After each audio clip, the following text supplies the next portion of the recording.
Is it time? It is time for us to do what we have been doing, and that time is every day.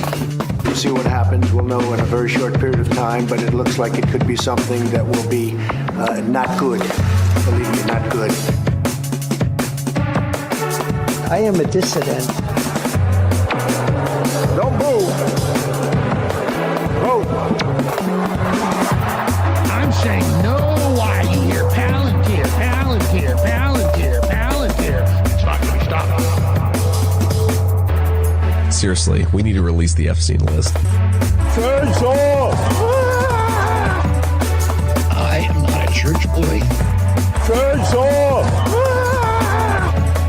They're full-on vampires. They hate our beef. They hate our beef. They hate our beef because our beef is beautiful and theirs is weak. Not good. Believe me, not good.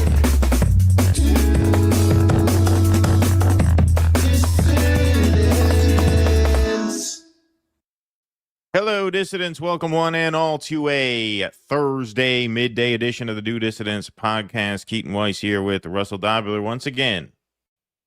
Oh, you're muted or something. Or you hit a button or something. Hello. Now you're there. How's everybody doing today? Hope everybody's doing good. Hope everybody's staying cool. It's a great day to have my new, beautiful, luxurious mini fridge in the studio here. Look at this beautiful water. Beautiful cold water. Yeah, well, that's because you're living in a district not run by communists. You know, you can have that AC at 62. That's right. Right? No one's going to bother you up there. That's right. This is why people are fleeing New York. That's right. Yeah. That's right. Yeah, I'm running it at 66. I don't give a fuck. Yeah. Nobody's going to fucking tell me. Keaton's got no fucks to give, man. No. Keaton is a dad on the edge. That's right. Dad on the edge. Dad on the edge. No, he overstepped. He overstepped. Big mistake. Yep. Big mistake. I have a sound. We're going to do that segment at the end. You know, we figure we'll build up to the finale, which is the weather. You know, we're going to end on the weather today. That's the last segment of the day. Look, weather report. Last time New York had a blackout, I had sex on the lobby floor of the Marriott Marquis. Yeah, I know. So bring it on. He's cock blocking you. He's cock blocking you. Yeah. Yes. What the fuck, man? It was so dark. Fucking up his shit. That was feasible to do without getting arrested for indecent exposure. So that's what's going on here, but it is a heat wave throughout the country. It is hot everywhere. I see people in the chat telling each other how hot you are. So I hope you're staying cool. If you're not living in the Islamo-Communist Republic of New York, I hope you got that AC juiced. I hope you have your own data center going. I hope that's how much electricity you're using in your house. I hope it's so loud that your neighbor next door can't sleep. That's what I hope. That's what I hope. So, Crank it. This Crank is America, baby. This is America. You know, let that freak flag fly. But hey, we got a lot to get to today. We got 590 strong in the YouTube chat, 246 over on Rumble. We will be guesting with our friends Jen and Peter on Revolutionary Change tonight. That starts at 7 o'clock. We will be on at the top of the show for about an hour. So hope you could tune into that. That will be fun. That's going to be at 7 o'clock Eastern. So please do tune into that and go smash the subscribe button over on their channel. Been doing great stuff lately. So it's a pleasure to go on their show again. Haven't been on their show in a while. We had Peter on a couple months ago. But we are excited to head over there tonight. So that'll be something to add to your evening viewing schedule. In the meantime, though, let's get started today. Oh, Russell, you got a video, right? That you got something to plug, right? Oh, yes. So I dropped the latest. Now it's a trilogy of New York tourism has collapsed. There's nobody in New York. So I just dropped that this morning because I had a lot of people telling me, no, go to Times Square. It's packed. I don't understand, man. It's like if I were to watch Mario Batali explain how you make a tomato sauce and I'm going to weigh in. No, that's not how you make it. Like, dude, I was a tour guide for 10 years. I was a Yeah. horse and carriage driver for about that long. I know if the city's crowded or not. You get all these people. No. Times Square's packed. So I went up there. No, it's not freaking packed. I was able to ride my bike on 7th Avenue. Literally, I could ride my bike on 7th Avenue. Which I have look at his footage of. thumbnail. Yeah, look at his thumbnail. See, Russ has sold out. Russ has gone full cash Jordan. Look at this. Russ is going for the money. It moves the clip. What can I tell you? It moves the clip. You know what? I should make thumbnails that no one responds to. That's on principle. Yeah, on principle. Like this just so happens, when I produce theater, after a while, just because of the economics of it, I said, I got to focus on stuff I'm actually interested in that people like. That's a very narrow window. So that wound up being like dark musical satire. Right. I wound up really focusing on that was the sweet spot. So look, I would get bored. I'm not going to focus on this. And there's not enough of it that would appeal to the Cash Jordan audience that you could tell truthfully. Like I'm not going to go around and be like, yes, the crime on the subway. It's just not true. This is true. I just kind of fell ass backwards into it. Like I just happened to be at the Statue of Liberty and say, I didn't even want to do it because I don't like doing this kind of thing on my days off. But I was like, man, in the interest of reporting this, I'll make a 2-minute video. And yeah, of course, I fell right into the Cash Jordan lane without meaning to. And then I was like, well, I am interested in this. I guess I'll do a couple more of them. Also, I got argumentative about it because I kept having the people dropping into the comments. Well, you're on the ticket line, not on the boat. So I went to the boat line. Then I had, well, you're downtown. Times Square is packed. Okay, so I went to Times Square. So, I think people are running out of excuses now. I don't know what anyone's going to come up with now. I should try this in my neighborhood. I live on a fairly quiet suburban block. I should just walk down the street being like, where is everybody? Empty. It's empty. You should just do this. That would be a funny Suburbs channel. of Albany are actually, you know what? Just go to rural towns around America and start walking down the street. There's no one here. Some Mississippi town that's been empty since 1951. You're making a joke. But actually, that is a big niche. Oh yeah, deserted towns. To go to deindustrialized towns in America and show the ruins. Yeah, so if you did walk around like Albany, which does have a lot of towns like that, and you build it as deindustrialized upstate New York, there actually is an audience for that. All right, that's an idea. Yeah. Yep, there is. There is for sure. No, obviously travel is huge. So Russ on the Road NYC, youtube.com and Russ on the Road NYC to go and check that out. All right, let's get to some news. Got a lot to cover today. Colorado has fallen. First New York, now Colorado. Melat Kiros blows out a 15-term 30-year incumbent, Diana DeGette, 53-39 by over 20,000 votes. This is, of course, in the Denver area in Colorado. Democratic Socialist Melat Kiros topples a nearly 30-year incumbent to win Colorado House primary. And Melat was not exactly humble in victory. She put out this video. She is really milking this. This is a pretty epic end zone dance she put out here. What would do if she didn't win? I guess we'll know. Everybody wanted to know what would do if she didn't win.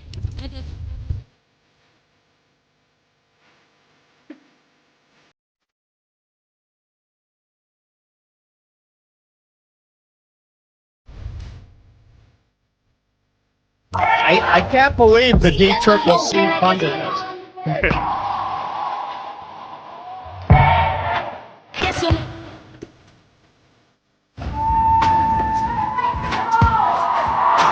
right now.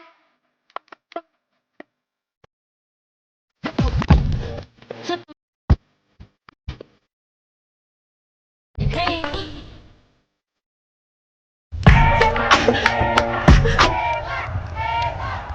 Yeah, so that's called rubbing it in. That's called rubbing it in. That was quite the victory lap she threw herself on her social media.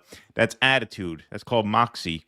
Democratic Socialist Melat Kiros defeated 15-term Colorado Representative Diana DeGette on Tuesday, delivering one of the biggest shocks of the Democratic primary season amid a growing streak of wins for the insurgent left. DeGette's loss, after representing the district since 1997, seemed unthinkable in the state just months ago. But Kiros rode the same anti-incumbent wave that swept through New York's Democratic primaries last week, where Representatives Adriano Espaillat and Dan Goldman were ousted in a dramatic show of the left's growing strength. The defeat is a stunning one for the Democratic establishment, though warning signs had been building for months inside DeGette's campaign, with allies privately acknowledging the race was tightening, and the representative's team spending weeks urging national Democrats and allied groups to come to her aid. So this was one sign that the campaign was in a little bit of trouble. This went super viral. The Sunrise Movement posted this. This was back in March.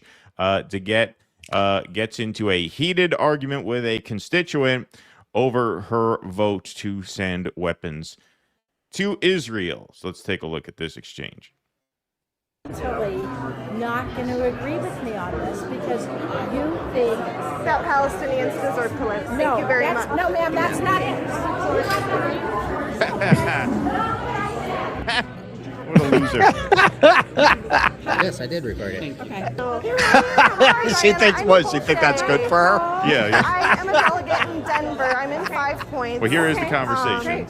Like you, I really consider myself a women's rights activist. I appreciate the work you've done. I'm just wondering, why do you keep sending money for bombs that Israel is sending to Palestine? So actually most people think that Israel should be able to defend itself with the Iron Dome. And that's what I'm talking about. But so defending themselves is different than continuing the genocide in Palestine. Correct. You're talking about different subjects, and I'm trying to ask you about the Block the Bombs Act. Okay, I'll tell you about the Block the Bombs Act. I've read the Block the Bombs Act. The Block the Bombs Act is a very poorly written piece of legislation. Oh, is that right? It's both too narrow and it's too broad. It's both too narrow and too broad. See, she is such the archetype of what used to work so well on the Democratic base. Yep. It was both too narrow and too broad. It was poorly worded, I mean, this stuff used to work, and now it's not working anymore. She's not able to weasel out of this. Amendments. Can I finish? Why haven't you introduced amendments to it? Amendments because it hasn't been brought up. Why are you sending money to Israel? Look, her handler there is trying to block the camera. If the only issue that you're aware about she is this issue, then you should not vote for me. Okay? That's what I would say to you. That's good to know. I'm not going to agree to spend. If this is your only issue, then you should not vote for me. Then you should not vote for me. Okay? That's what I would say to you. That's good to know. I'm not going to agree to spend any more money for offensive weapons to Israel, period. When we did the weapons are offensive no matter what kind I understand you say that. I'm a constituent asking a very direct question to you, and you're not answering it. We're only sending defensive weapons to the Third Reich. That's all. Just defense. Really want and need. What I don't appreciate is when somebody states. I don't like genocide enablers. That's what I don't like.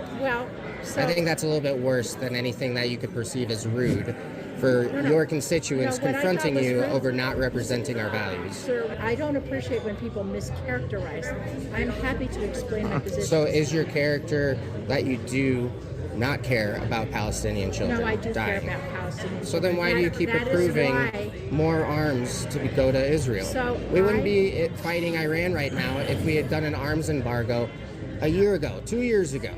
We've let them run rogue because of representatives like you taking AIPAC money. Did take AIPAC donation. It's a pretty big donation. Big one. The October 6th thing.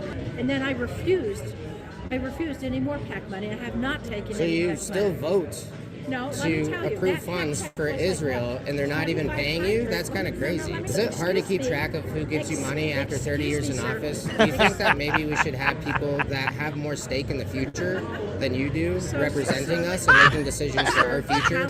Nobody can buy my vote. I don't care who that is. Good. Okay. I don't care who that is. I think it's been happening for over 30 years. I'm glad you think that, but it's incorrect. Okay. Thank you for coming. I appreciate it. Yep. So that's how that went. So the writing was kind of on the wall for a few months. Kudos to these interveners. We shall Yeah, call man. them. Yeah, Look, man. they're not job. having this anymore. People are not buying it's the defensive weapons. They have the right to defend themselves. We're going to do defensive weapons, not offensive weapons. Yeah, I used to take AIPAC, and now I don't take AIPAC, but I still believe in Israel's right. No, it doesn't.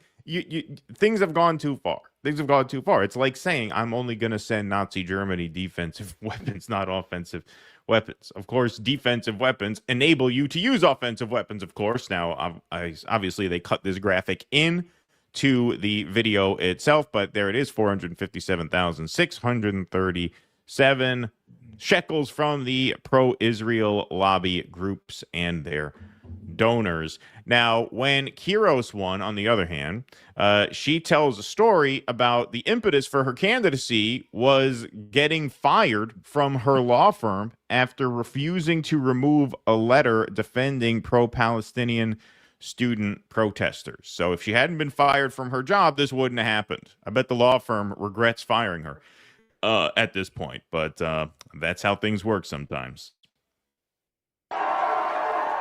I want to tell you something about why this campaign matters, because it matters for what comes next.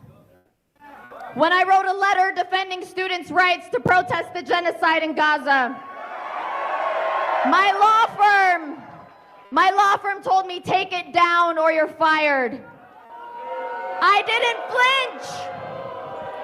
flinch because I stood by every word, and I always will.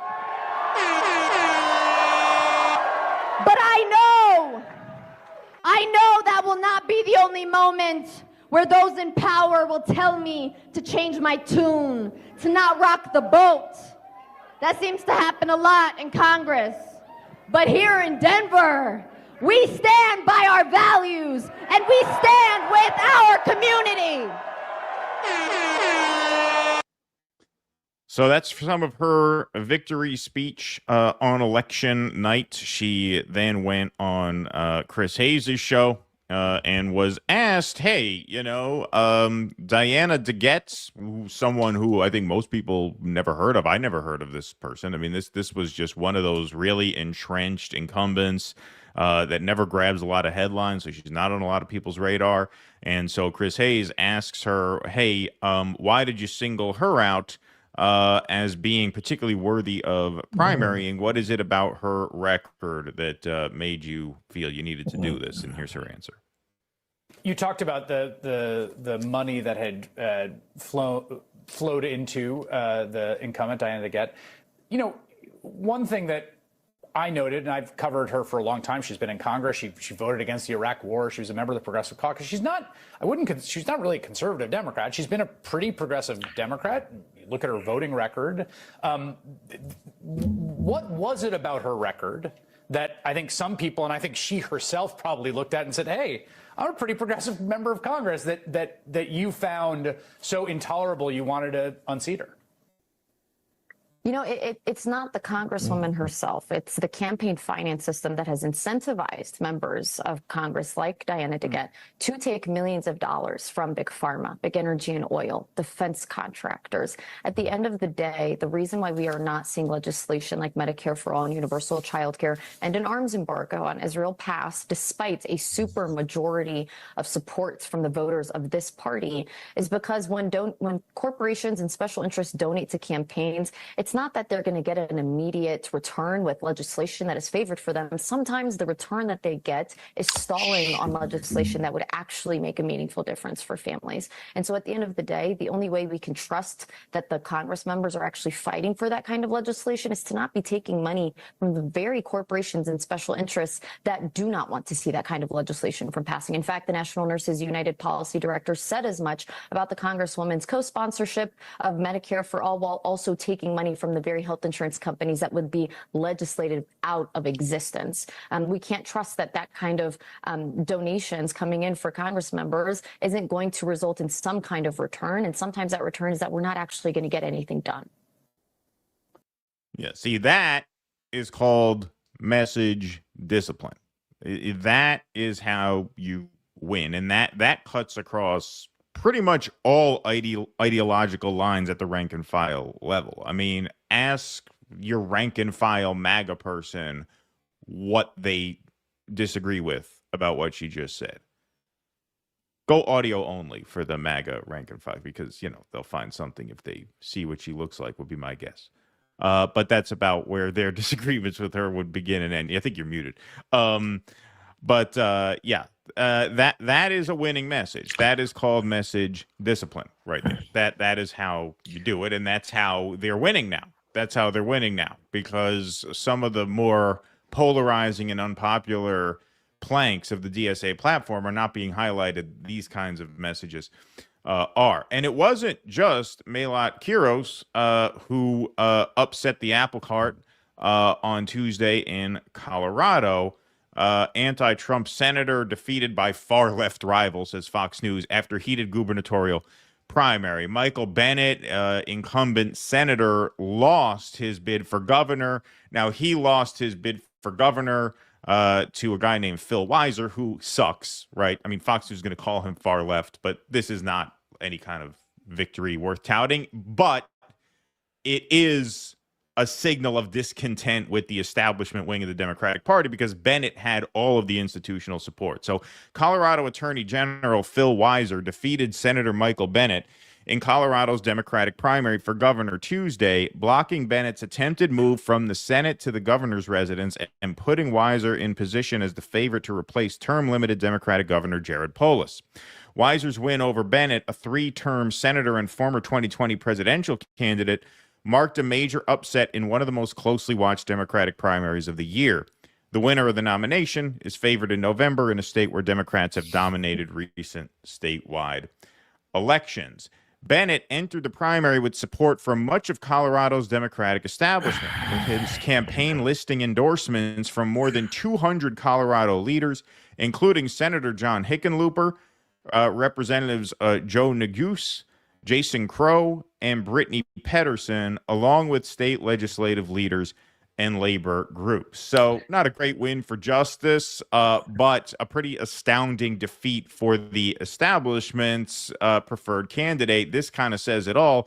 Michael Bennet is the first sitting U.S. senator to lose a primary for governor in an open seat race in the post-World War II Oh, wow, era. really? So this kind of thing has not happened nationwide in almost 100 years.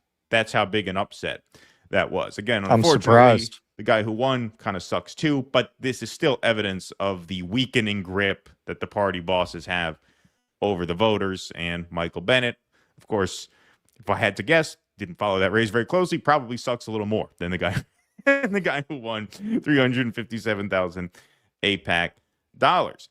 John Hickenlooper, centrist, very pro-establishment, very right-wing Democratic senator, won his primary, but fairly narrowly, 53 to 47. For any primary challenger to get within 10 points of an incumbent means they made it a race. And so he won pretty narrowly. And you could see he is changing his tune from 7 years ago about big ticket progressive issues like Medicare for All. So Jacobin put out a little side-by-side in 2019 as a presidential candidate, basically mocking the Medicare for All candidates as being pie in the sky, singing a little different tune nowadays. Care for all, as portrayed, that implies taking away a health care private insurance from 180 million Americans.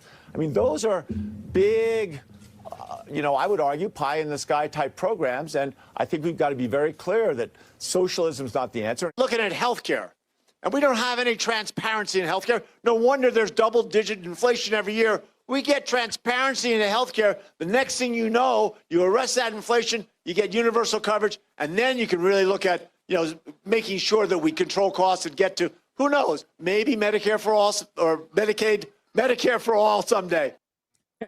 Had to beat it out of himself, but still was finally able to say it. Well, and you could see he doesn't mean it. That's why he's so uncomfortable. He feels like it's something he has to say because the times they are changing, but he doesn't mean it. Yeah, maybe someday we'll get to Medicare for all the donors. I don't mean it, donors. I don't mean it. Yeah, no, I mean, obviously, he's very uncomfortable with it, but he feels a need to finally, beat it out of himself now that people are nipping out at his heels. So, all throughout Colorado, you had this sort of wave of insurgency, and, what's happening here is two bills are coming due at the same time. Okay, number one is the genocide in Gaza, which the Democrats enabled. You're not going to keep the shit to shoe level forever. Your base is going to get very ornery and start replacing a lot of these candidates sooner or later, especially in the more progressive bastions of the state like Denver. The second is you lost to Donald Trump twice. That's the second bill that's coming due. So the establishment, the media complex that's able to just order voters to vote for whoever they want lost its grip to the point where even the people who don't care particularly much or don't care nearly enough about an issue like the Gaza genocide are just not motivated to follow the orders of the party bosses who lost to Donald Trump twice. So both those things are having a compounding effect. And the result of that is a party leadership that has completely lost control of the base. If you got an incumbent senator not able to notch a gubernatorial primary for the first time that's happened anywhere in the country since World War II, and then you have a 15-term incumbent get knocked out by 14 points by a DSA candidate with a pretty low profile until just last week when the Mamdani surge happened. That is evidence of a pretty seismic shift at the rank and file level, and it is long overdue to the point where, as vindicating as a lot of this is, it's also infuriating that it took this to get to this point. It took 2 Trump terms and a Holocaust to wake these fucking morons up. But it seems to have finally happened, and it's one of those very frustrating things. We talk about the Cassandra syndrome a lot. Like, it's hard to let go of that resentment that you feel because you've been saying this for so fucking long and no one listened. And now look at the hole we have to dig ourselves out of because no one listened to us when they should have. But on the other hand, time only moves one direction, and that's forward. And so what do? Do you pretend it's not happening? Do you say, well, nothing's going to happen because this strategy has failed for the last 10 years. Look what happened to AOC. Look what happened to the squad. I think the Gaza genocide has really raised the stakes for a lot of people. This new wave of insurgent candidates, this new squad, if you will, has a lot more to live up to than the first squad did. The first squad comes in being like, yeah, where a public option doesn't go far enough, we're going to do Medicare for all, right? Whereas, this crop of candidates comes in with the imperative to gum up the works to stop funding for a rogue terrorist state that is holding the world hostage. Right? There's a little more pressure on them to deliver than, hey, we're going to introduce better healthcare bills than Engel in Bowman's case, or blanking on the guy that AOC beat, Joe Crowley, right?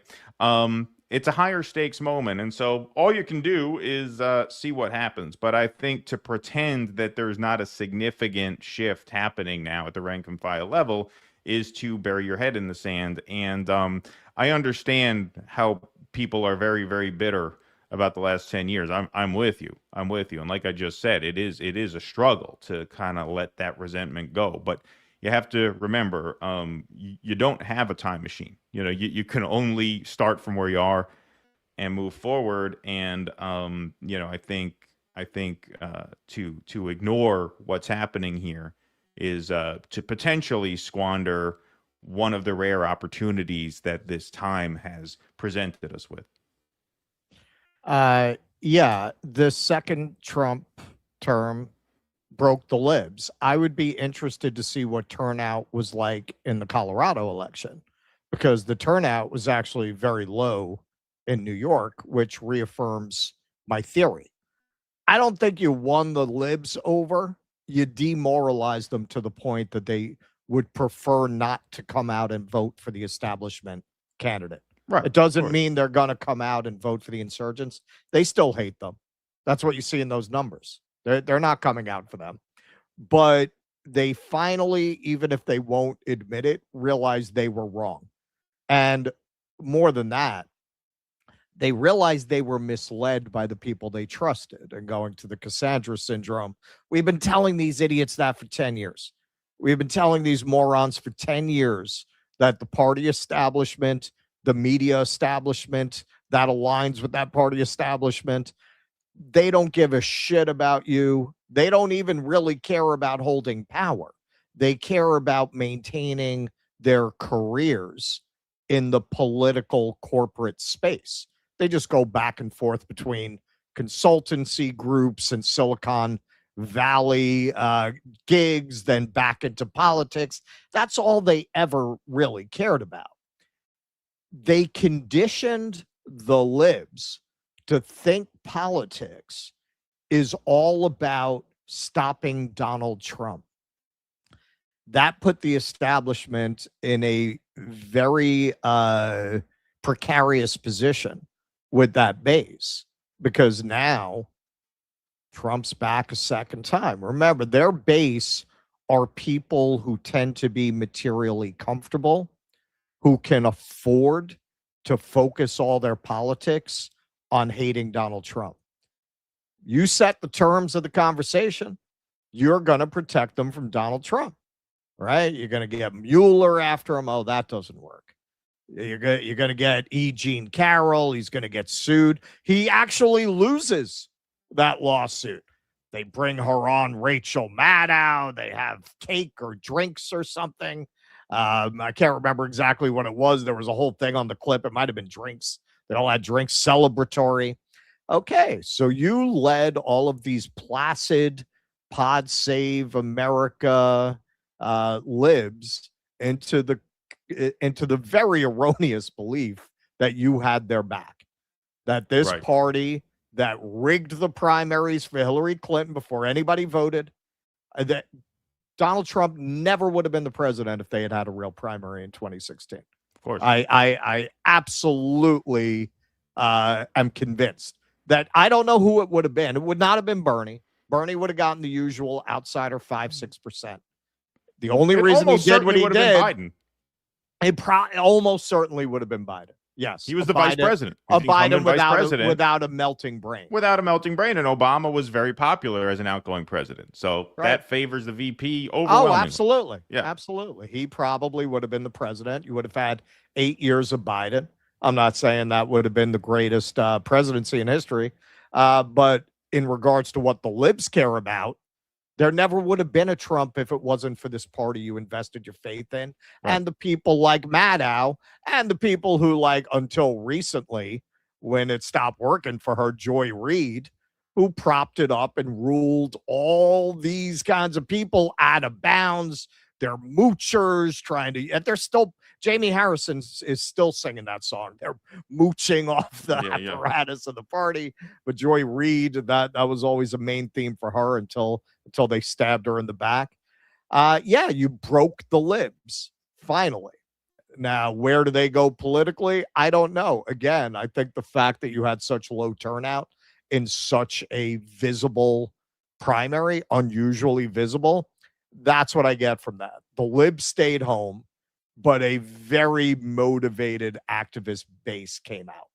The Dan Goldmans can no longer get the libs to come show up for them because they no longer believe what these people have been selling them forever, but particularly the last 10 years. We got this. We got this. We know what we're doing. Even though there was all of this polling, all of this time that showed the Sanders agenda was actually broadly popular, even with so-called conservatives.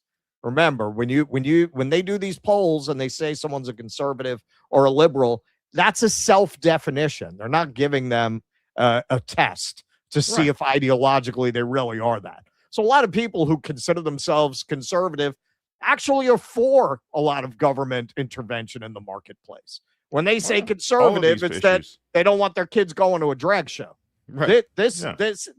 What they sold was exactly the opposite of reality.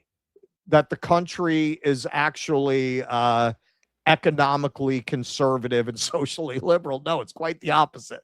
Right. It's the opposite. And that's why they got killed. Eventually, I wrote an article about this in our early days about how my own journey away from believing what I was being told by the Democratic Party, because the Sanders campaign, for a lot of people, the way they came at it just shattered that entire illusion that this party was what they said it was. But the liberals just would not let it go. And I said in that article, they will. They're going to. It's going to be when things get desperate enough. They're going to realize that these people are lying to them. But it's just amazing. At that time, I was writing maybe 6 years ago. It was amazing to me even then that they had not figured this out. Now they finally figured it out, and this is the result. And also, man, it's no insult to our older friends. The boomers are dying off. Like, we always knew that was an element that was going to have to be in place for a new generation of leadership to start to rise. That's part of it as well. There just are not as many people who think Hillary Clinton was a wonderful avatar of womanhood left voting to completely block these candidates. Exactly. And that's why, you see all these people masking up at these DSA conventions. I don't get it. COVID was the best thing that ever happened to the DSA. Got all those boomers out of the way. Now you're going clear. See, I tried to bring it in for a gentle landing. I tried to do it in you got fucking guy. You had to go there. COVID is the offensive line of the DSA. Just blocks everybody. Gets everybody, creates a clear running lane. Yeah. All right. Want to take some super chats and some Rumble rants? I could take some if you got the segment. Nocturnal Human, the party of American truckers, American tuckers get tucked. I got it. I get it. Vienticus, everything's a scam, everything's a lie, everything's hypocrisy, and everything's so fucking hot that I think my balls melted up. Yep, there's one of them. Oh, you got one of them. All right, so one of them melted, one of them's still there. For the world to avoid Samson option, Israel will have to accept defeat by Iran and give up on greater Israel. May the odds be ever in our favor. That's an Abiding quote, not a Corn Pop quote, right, Abiding? That's you. I don't care what anybody says. That Laura Loomer is mad right. Right. Is that now that's got to be Corn Pop. That's got to be Corn Pop. That's a Corn Pop quote. Corporate D's like the Colorado rep within 30 years of service are truly reprehensible creatures to be squashed at every election. I'm going to need a lot of help in San Antonio, Texas, since our voters are so propagandized. Well, good luck to you, my friend. Thank you for the donation. Q Criverot says, can we get a full view of Russ's latest T-shirt? Yeah, go ahead. Give them what they asked for. There you go. There you go. That's actually not new. But I haven't worn it a lot. Yeah, he's had this before. George says, guys, Goyslop was the original name for the sport in Brave New World. Huxley couldn't call it that because he knew it would never get published. It was too important to work, so he had to let it go. Is that real? Is that a true story? I don't think that's Or is that like on Seinfeld, where they're like, hey, do you know the original title for War and Peace was War, What Is It Good For? And then Elaine says it and she embarrasses herself. I'm pretty sure that's not true. It seems like one of those. Speaking of which, since everything sucks, why don't we at least get to have orgy porgy? I mean, everything else is headed there. What the actual fuck? Maybe Jimmy's right because we're living in 1984 too. Thank you, George. Oh, did you guys see Jimmy's interview with Roger Waters yesterday? That was great. Go cool. check that out. That's up on YouTube. Now I'm sure the clips are coming out today. What platform do you get a better cut of money from, YouTube or Rumble? Waving goy howdy from the cool Southwest. Shalom, mofos.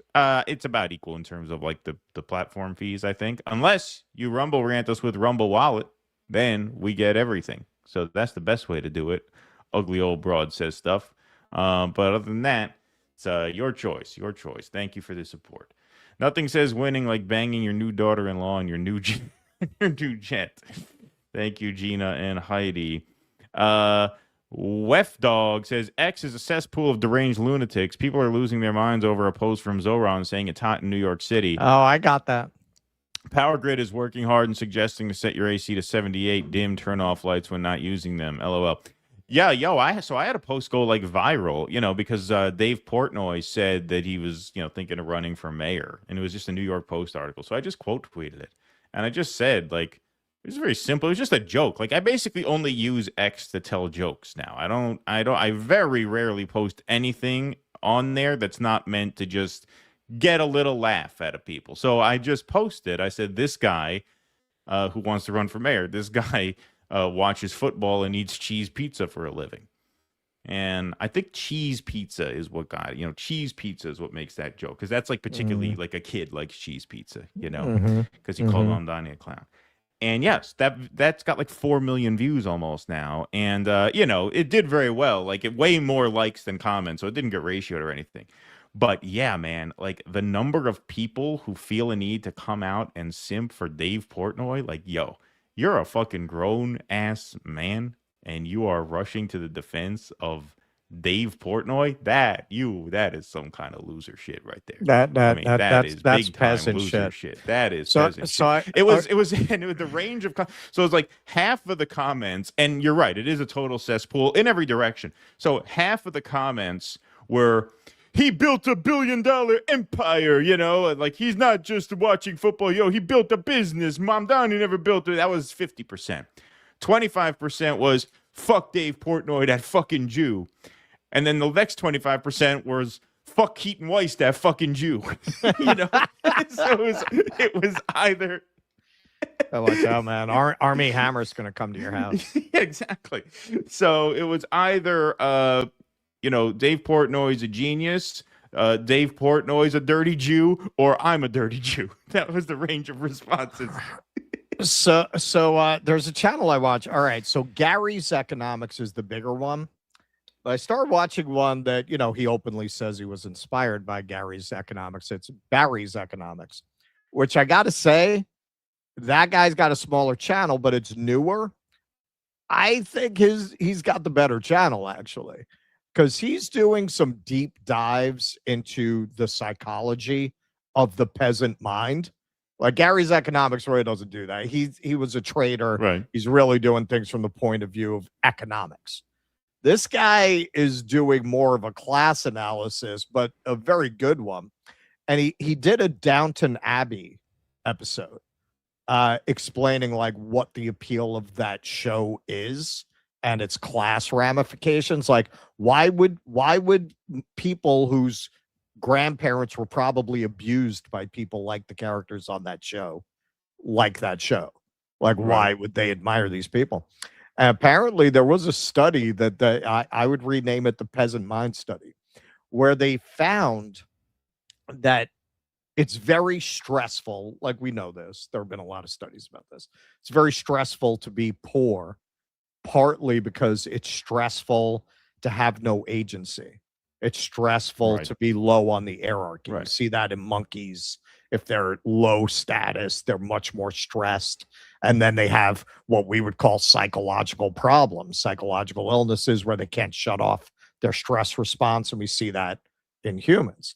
But this study found that people who believe that the system is fair and equitable are less stressed. And as a corollary, people who are poorest, this is what I call the peasant mind, it explains it, they are the most likely to defend the system. And that's the reason, because it's actually making them feel better in a position that would be naturally stressful. Of course. Yep. It is a defense mechanism. That's what I've always said. It's a way to process their own powerlessness and rationalize. That's exactly what this study that he cited found. Yep, for sure. I'll take a couple more. Do Russia and Iran have the right to defend themselves? Well, what about Lebanon? Does Lebanon have the right to defend themselves, right? They seem to be negotiating that. John Olmsted saw an ad from Christian Broadcast Network about a documentary called Jewish Patriots and how they helped start the American Revolution. I didn't know George Washington was Jewish. I didn't know that. I didn't know that my either. grandfather didn't tell me that. My grandfather was always very excited to learn that a historically significant person was Jewish. So I'm sure he missed the boat on the founding fathers. He never told me about that. A lot of Jews are like that. Yeah, exactly. Honestly. Hank Greenberg, that was a ball player. Dude, you've got to make me, because I was just watching something today about how Israel is investing more money in educating the young Jews about their connection to Israel. I keep meaning to look up the origin story of Hebrew school in America, because my experience of it, and I don't think it was unique, is that it's really Zionist school. It has to have some Zionist funding source. I for years I've been saying I'm gonna research this, and I've never gotten around to it. Interesting. All right, let's move right on along. So Kamala Harris must be aware of these election results. All right, so this is crazy, man. This is crazy. We know what Harris did to get ahead in San Francisco with 60-year-old married Willie Brown. She was about 27, I think, when she was to be had.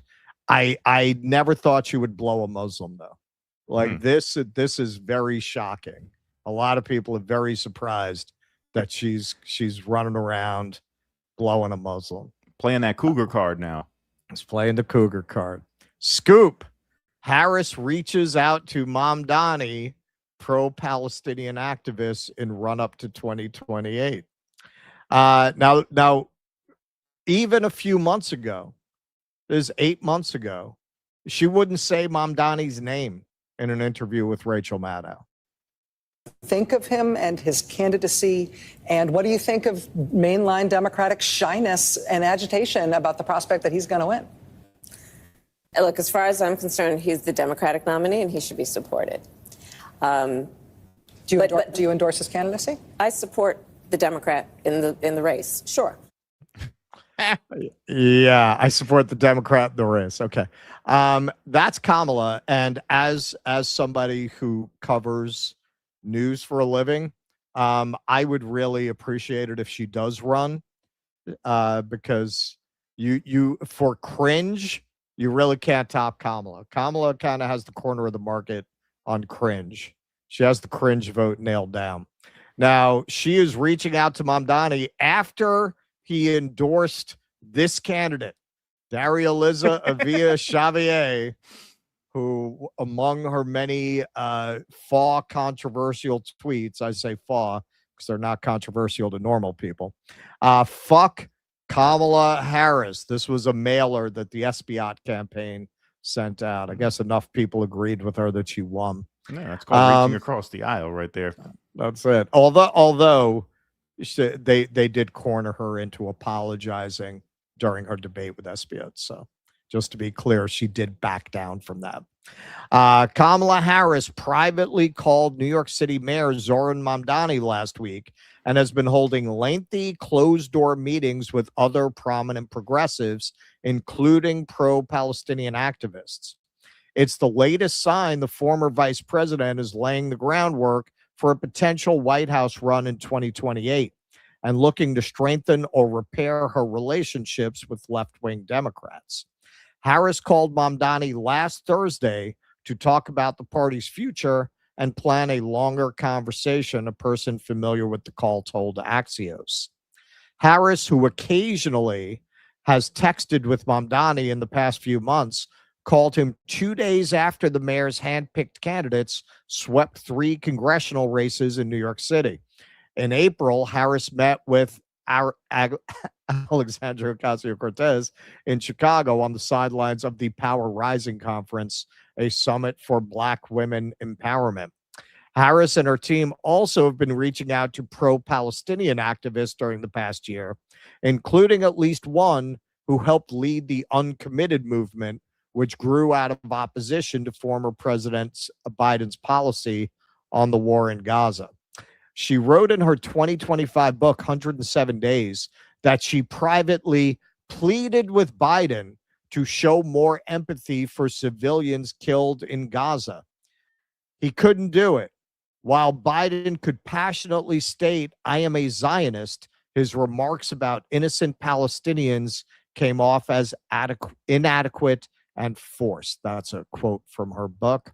Harris also wrote that she sometimes was frustrated with pro-Palestinian protesters interrupting her campaign events in 2024.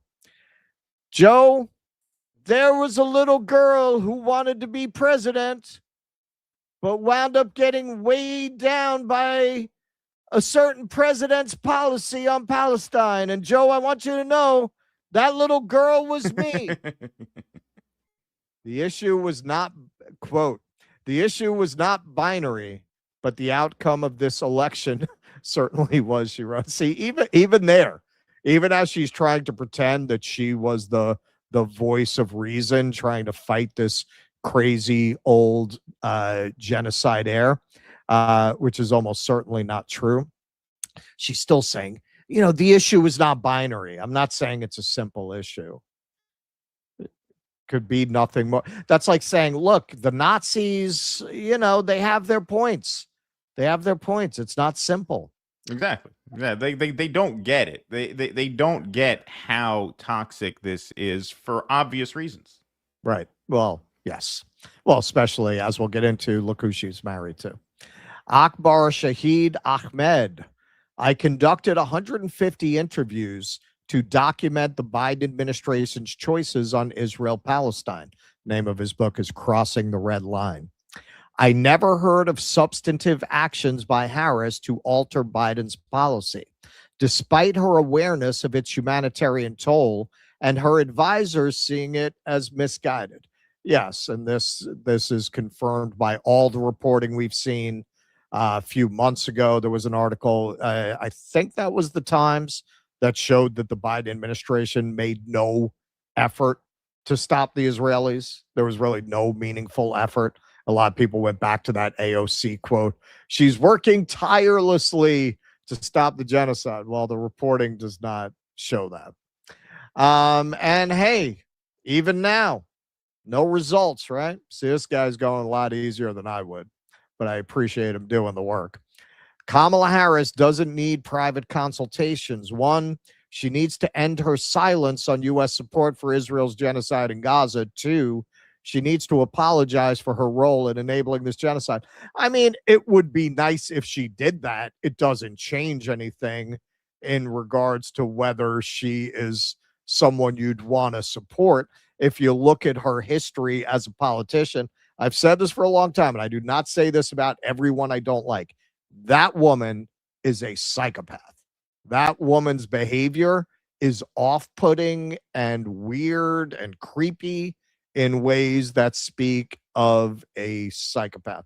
This was, I can't remember who wrote that great thread about Erica Kirk, about how if you have the normal palette of emotions, you have a natural aversion to psychopaths. Like you could just tell they don't feel right. That is how I respond to her. I don't say that about Hillary. I don't think she's a psychopath. I think she's evil. You don't have to be a psychopath to be evil. There's something wrong with her.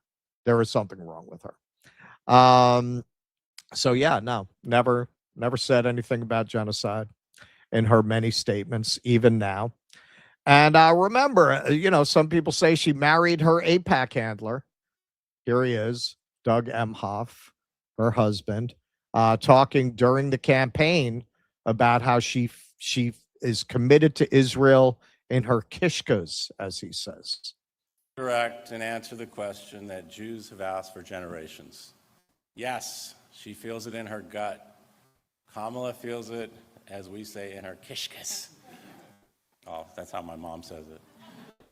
Her commitment to the security of Israel is unwavering. Sweet. And I know this not just because of what she said publicly, though she has said this through her entire career consistently, but also by what she does and says when it's just us. I've talked to her before and after her calls with Israel's leaders and diplomats.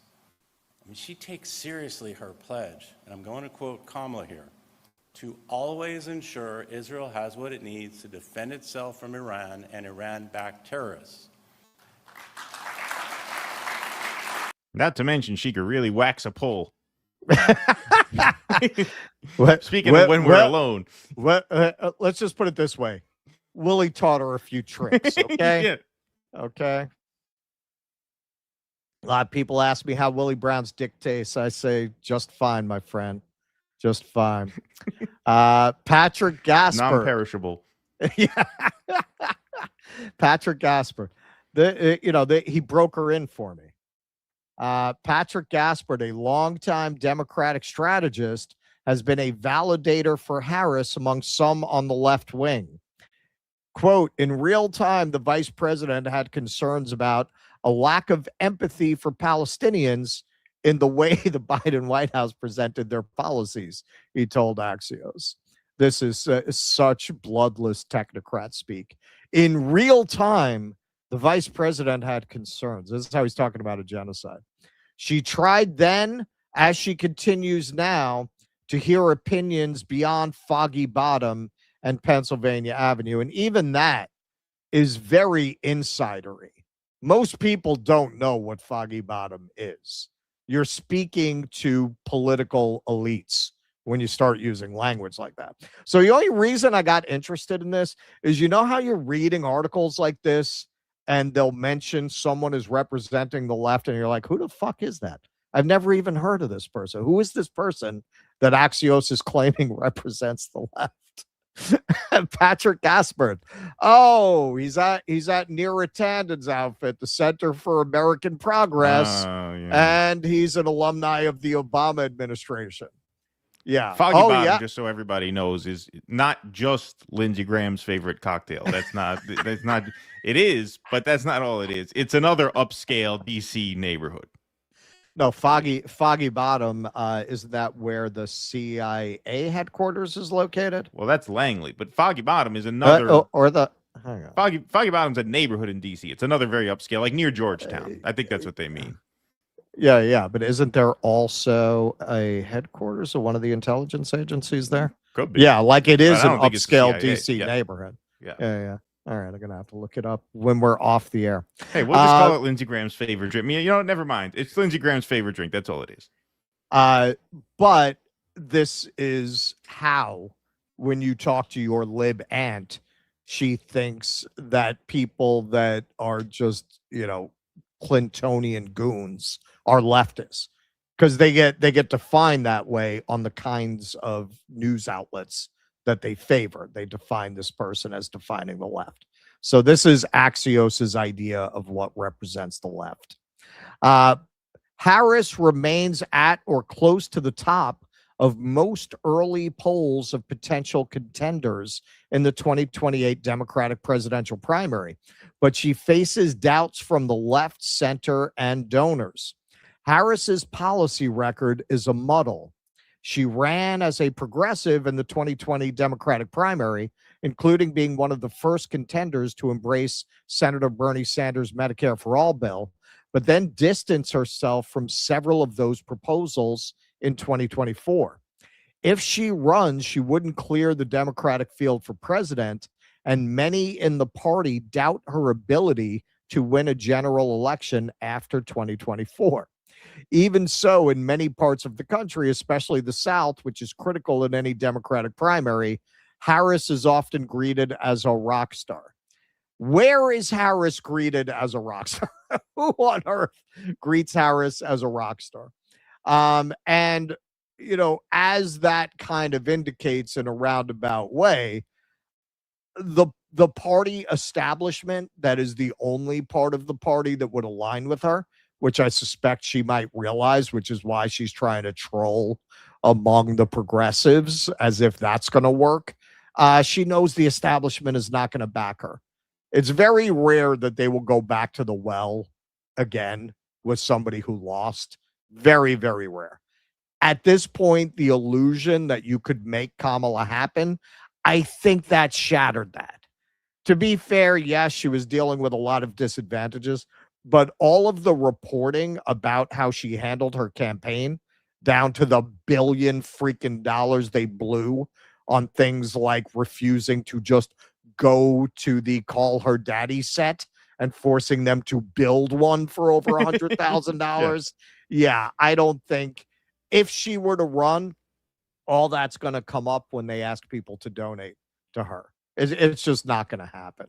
It's just the latest craven gesture in a craven career from a very craven person. Aaron Mate from I'm Speaking to Can We Speak? Yeah. Yusuf Abraham. Is everyone at Axios a Mossad terror unit 8200 Hasbarist or just Barak Ravid? Barak Ravid, if you don't know, he's an Israeli journalist who writes for Axios, also contributes to CNN. Yeah, Kamala Harris, man, lifetime contributions from AIPAC here. 5,395,227. A lot of it did transfer over from the Biden campaign, but that makes sense because she didn't actually have a real presidential campaign. She dropped out before she could get a lot of that AIPAC money going. Charles Patrick shared out a couple of reminders about her record. Times of Israel thought she would end up being to the right of Biden on Israel. And let's not forget this. Harris vows no change to Israel policy approach if elected. She vowed that. She did. Remember? And she promised she would not change our weapons policies with Israel. Some other lowlights Professor Zenkas here reminds us of. This is the same Kamala Harris who refused to meet with Arab and Muslim leaders in Dearborn, had a Muslim Democrat and former congressional candidate kicked out of a speech before she went on stage. No, he wasn't protesting. 3, had 2 hijab-wearing Muslim women banned from a campaign appearance. Again, not protesting. 4, refused to allow a Muslim Arab Democrat who endorsed her to speak on the convention stage. 5, silenced people in the crowd who called her out on her complicity with genocide. So good luck with all of this. Yeah, exactly. Peter Douche No More. I think that should be the name of his memoir. Peter Douche No More. Peter Dow. Instead of reaching out to Zohran Mamdani to figure out how to pander to progressives, Kamala Harris should voluntarily surrender at The Hague and submit to a war crimes tribunal. From your mouth to God's ears, my friend. But it's not just Kamala. Not just Kamala. California Governor Gavin Newsom has been in touch with Zohran Mamdani. They texted each other as recently as last week. Ken Klippenstein. It's going to be so funny watching all the 2028 presidential hopefuls rebranding as populist insurgents. Oh, yeah. Well, Hillary tried to do that. And it was very cringe. And yeah, you're going to see that. It always reminds me of Oh Brother, Where Art Thou? Where the corrupt incumbent governor is getting beaten by an insurgent, and his idiot nephew campaign manager says, you know, Pappy, that reform's real popular. We got to get us some of that reform, too. He said, you can't run on that when you're the incumbent, you idiot. David Friedlander. Mamdani can't run for president. Instead, all of the people who are running for president are letting it be known they're reaching out to him. And now he's preempting Trump's big speech with a speech of his own in D.C. Oh, yeah. Hang on. Is he doing that in D.C.? Yeah, I don't know if he's doing it in DC. No. That's wrong. No, Trump's is D.C., right. No, he's doing it at City Hall. and he will be surrounded by recently naturalized citizens. So yeah, they're all coming to kiss the ring. How Mamdani handles that, I think, will tell you a lot about how serious he is about bucking the party establishment. Does he wind up aligning with these people? Or does he wind up doing what he did with the primaries here in New York and picking somebody that absolutely drives the establishment into conniptions? I suspect the latter, given that he did it where he actually had something to lose if it had gone wrong for him. He doesn't really have a lot to lose in that way for a presidential race. If these congressional races had gone against him, he would have taken three somewhat allies and turned them into bitter enemies. So I don't know that I don't see a world where he comes out for Kamala or for Gavin Newsom. Now they win the nomination, yeah, probably then he'll be a good Democrat. But in terms of the primary, based on history, it looks like he'll probably pick the leftiest candidate. But it does show how much the tides are changing, that rather than to run away from this guy, which you could see, I mean, Harris was kind of trying to do in that interview with Maddow.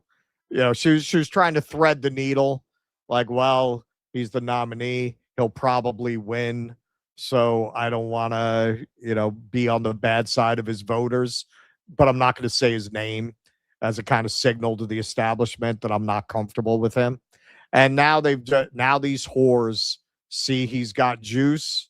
They're all running to him behind the scenes.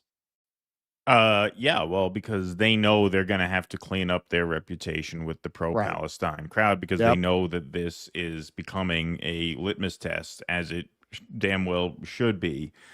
As far as Kamala Harris is concerned, this talk in her book about how behind the scenes she was asking Joe Biden to express more empathy, that's consistent with some of the reporting that we learned in early 2025, as the sort of campaign postmortems were coming out, about how Biden repeatedly insisted that she not embarrass him. Like before the debate with Trump, he tells her, now, don't distance yourself from me too much, I'm sorry, I believe he said that because he's exactly the kind of egomaniac and asshole who would. And he was already, you're just overflowing with resentment at the fact that he got forced out of the race by that point. But I'm sorry, you're the candidate. It is your job to run the campaign the way you feel you have to do it. If what you're saying in the book is true, you were perfectly within your power to tell him, no, sorry, fuck you. You've already fucked this up beyond recognition by staying in too long. I'm doing what I have to do to win. You already fucked me. Right. I'm doing what I have to do to win. Too bad if it embarrasses you. You deserve to be embarrassed. Right. So whether she's telling the truth or not that's neither here nor there. But bottom line is, it was your campaign. It was your campaign. You could run it however you wanted. Joe Biden had no political capital at that point. He was a non-factor. Well, and she's just an awful politician. She's just awful. How many staff members quit her campaign for abusive atmosphere and financial mismanagement? I mean, these rumors have plagued her throughout her career, and they're beyond rumors. Like, you've had staffers write open letters about how she has run her offices, and they all describe gross incompetence and an emotionally and psychologically abusive environment. And then she blows $1 billion on bullshit in this campaign. Can't blame Joe Biden for that. No, can't blame Joe Biden for that. And you talk about a psychopath. It's evidence that she's a psychopath that she is even considering running for president again. That you're even thinking there's a chance in hell that you're going to be nominated again after losing every swing state in humiliating fashion. Now you're groveling to the very pro-Palestine activists who, as Professor Zankus did a great job. I forgot about a couple of the things itemized on that list, but we covered it. There were he always does a great job. Yeah. There were those women in one Muslim of the best garb. accounts out there. Oh yeah, no, absolutely. Yeah, there were those women in Muslim garb that were not allowed into the rally. No, you have to leave, right? So I forgot even all about that. So now you're going to come after you lost, largely because you enabled a genocide, now you're going to come and ask them for advice? Like, you got to be a pretty scummy person to even do that, to not just take the L and live out the rest of your life in solitude. Takes just incredible ego, and yes, psychopathy. I think. I mean, the fact that you even think you're a thing. This is a woman who basically had the most blessed political career anyone of her talent level could ever ask for. I mean, she sleeps her way into California politics. Let's just say it. We all know it with the Willie Brown thing. Okay. She ascends to attorney general. She parlays that into winning a Senate race. Then she gets picked. And as much as I thought it was, sort of crude and politically not helpful for Trump at the time to hammer on the fact that she was a DEI hire for the vice presidency, the fact is the only reason she was picked for vice president is because Joe Biden promised he would pick a woman. And the establishment wanted her. And so it was between her and Stacey Abrams, basically. And they would have been much better off with Stacey Abrams. But they didn't pick her. They picked Kamala Harris. So she was gifted the vice presidency. Then she gets gifted the presidential nomination because he drops out after the primary. So she was handed everything. Everything. The one thing Kamala Harris. Well, whenever she's had to compete, she's failed. And she's failed. That's this is what I mean. She had to drop out before New Hampshire. Exactly. She was going to be humiliated. Right. No, exactly. Exactly. This is what I mean when I say she's had the most blessed career of any politician of such low caliber. Because she's been, look at how close she got. Look at how many chances she was given. The vice presidency she was handed. She was handed the presidential nomination. You usually got to campaign for 2 years to get the presidential nomination. She tried. She couldn't even make it to the first primary. Then she was gifted. So the one thing Kamala Harris can never say is that she was never given a chance. She was given every opportunity that she could ask for to prove she had what it takes to win. And she doesn't. She's a fucking loser. She's a fucking loser. Yeah. And so now at this point, after 2 Donald Trump terms with the Palantir Mafia on the doorstep now in 2028, now you're going to say, I want the ball again? Yeah. You want the ball again? Are you kidding?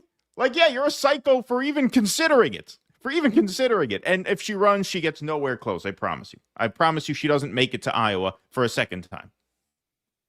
Look, I feel it would only be fair for us to give 10% of the earnings on our Kamala clips to the campaign if she does indeed decide to run.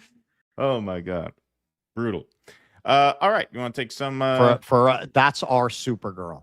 That's right. That's our Supergirl. That's our bread and butter right there. Okay, so while Russ is doing that, I'm going to put our scroll up on the screen. You can become a member. We just had a great week for members. We had movie night with Right Brain TV. That's available for members to view now. We also did our post game live stream. We did we have the YouTube friendly version of the Citizen Vigilante clip that's up now. But to get the real shit, you really want to subscribe because that was a lot of fun, that segment. And so don't miss it. Don't miss out on that. That's worth $5 right there. So pony up, become a member, and join the Cool Kids Club. We make it worth your while. It helps support the show tremendously. The part we had to take out where we show actual clips of the movie was a lot of fun. Yeah. Yeah, I rewatched some of it. You're doing super chats now. That's why I put the scroll up. Yeah. Whoops. I clipped the incel Batman thing. I'll throw that up. Cool. Venezuelism. You did vote to approve to send arms to Israel, and they're not even paying you. That's kind of crazy. Those kids were good. They were on top of their shit. Max Swag. Well, I can tell you from having been in situations like that, it's not easy to have that kind of poise when you're when you're confronting a politician that way. So good on them, man. They were calm, cool, collected. Yeah, had the answers ready. Yeah. Yeah, it's easy to get thrown off your game. when you're trying to Yes. challenge them. It's very Yep. they're pros. This Yep. is what they do. You know? Exactly. Yeah. And they make shit up. That happened to me the very first time. The very first politician I ever confronted on the street was Eric Adams. I wasn't planning on it. I just happened to be there, and he happened to be walking out of City Hall. So I ran up on him. First thing I thought of is position on solitary confinement, and he gives me some bullshit, which I couldn't answer because I wasn't prepared. Right. It was like, yeah, no, I ended solitary confinement. Next time you see me, I want you to say thank you, Eric, for ending solitary confinement. I go, oh, it's such an Eric Adams scumbag move. He changed the name of solitary confinement and then claimed to end it. It was like punitive detention or something. Punitive isolation. Yes. Was that what it was? What a scumbag. Max Swaggy. Mamdani created a MAGA meltdown with the 78 post. I'm going to cover that. And you know what? That segment has a bonus. I'm going to show you some footage from Urumqi, the Western Uyghur region of China, the hottest part of China. I filmed this part literally in the Turpan Basin, the hottest part of China. And I interviewed a Uyghur person about how much they pay on their electric bill in the summertime. That's going to be part of that segment, since we're talking about socialism and electricity and all. Comrade Cranky, the 500-year-old white empire is dying. Well, you know, I mean, what'd they give the world? Renaissance art and potato salad. What else? What else? It's time to move on. Vienticus Prime. Is it just, and frankly, a lot of the Northern Europeans don't even consider the Italians white. So the Renaissance is questionable. It's kind of on the line. Vienticus Prime, is it just me, or do you rarely ever see Zionist Jews with a thick German accent advocate for Israel and speaking all their talking points of saying that you even have to kill the children? Well, to be fair, for obvious reasons, there aren't a lot of German Jews. Right. Not many. Although after Trump got reelected, there was a flood of applications from people who are descended from Germany to get their dual citizenship. No, I'm serious. Yeah. Vienticus Prime, Russ and Keaton. I was going to do it. Now I'm like, well, they'll arrest me if I go live there. Like, I can't go live there. Russ and Keaton, I feel that every time you guys read translations of Israelis from now on, you should do so with thick German accents. Just a suggestion. I don't think Keaton has a German. Do you have a German? Not really. It's not great. Yeah, I have a German. Eo Shush, I agree with everything Melat Kiros said. Then I remember Riley Gaines got fourth place, and I just have to stick with MAGA. I got to ask. Keep an eye on the comments. Did Riley Gaines do a 78 degrees take? I'd be very surprised if she didn't get in on that grift. I'd be surprised. I didn't see it, but I'd be surprised. Nina Kant, corporations will still find a way to bribe their legislators in Congress, legislators in Congress. If they change the law and make it illegal, these assholes will never give up. Tear it down. Hey, listen, I'm with you. The only problem is you're bringing a drumstick to a gunfight. It's not what are you tearing it down with? What are you using? Laura Marin. Hi, guys. Please talk about how ICE is ramping up kidnappings again. 10,000 people taken since July 1st. Well, you saw that story with the nun. You got to really be a smart guy to say, oh, there won't be any backlash. Let's go grab a nun. Let's go roust the nun. Yeah. These are very smart people doing this. Vienticus Prime, ever notice how just about every really good thing that must be done throughout history involves killing a bunch of people? Well, not everything, but a lot of things. That's true. Oven the King, did you guys see Mitch McConnell was put in the hospital a little while ago? Apparently. I heard I thought it was a couple days ago. Is he back? I don't know. Is he on the Feinstein ward? Yeah. The Orwell Times. We added Due Dissidence to the Orwell Times app on Google Play and Apple App Store as a news source with other indie creators. The app will also let you follow government bills and track politician funding. Thank you. Oh, thanks. It's very nice of you. Thank you. All right, one more. It's nice to be included. Megan McQueen. Thank you. Thank you for that. All right. You want to go? You want to do it? Yeah, let's do it. All right, what do we got here? Okay, perfect. All right, folks. So some news now from Gaza, of course. Tactical vehicles arrive at logistics support area. Endurance. I guess this is the International Stability Force, ISF. That's the hashtag that the Board of Peace now is trying to popularize here. Stability starts here. Yep. So this is what a concentration camp looks like in the 21st century. You know, this is the updated Warsaw Ghetto. Israeli plan to herd Palestinians into controlled shelters to begin within a matter of weeks. So Dropsite did a good job putting these all in a nice little bullet-pointed list here. Israel is preparing to channel Palestinians into fenced humanitarian shelters in areas outside Hamas's control, policed by a foreign force, while its military deepens its occupation of the rest of Gaza, according to the pro-Netanyahu paper Israel Hayom, that is, of course, Miriam Adelson's paper, which reported the plan approvingly.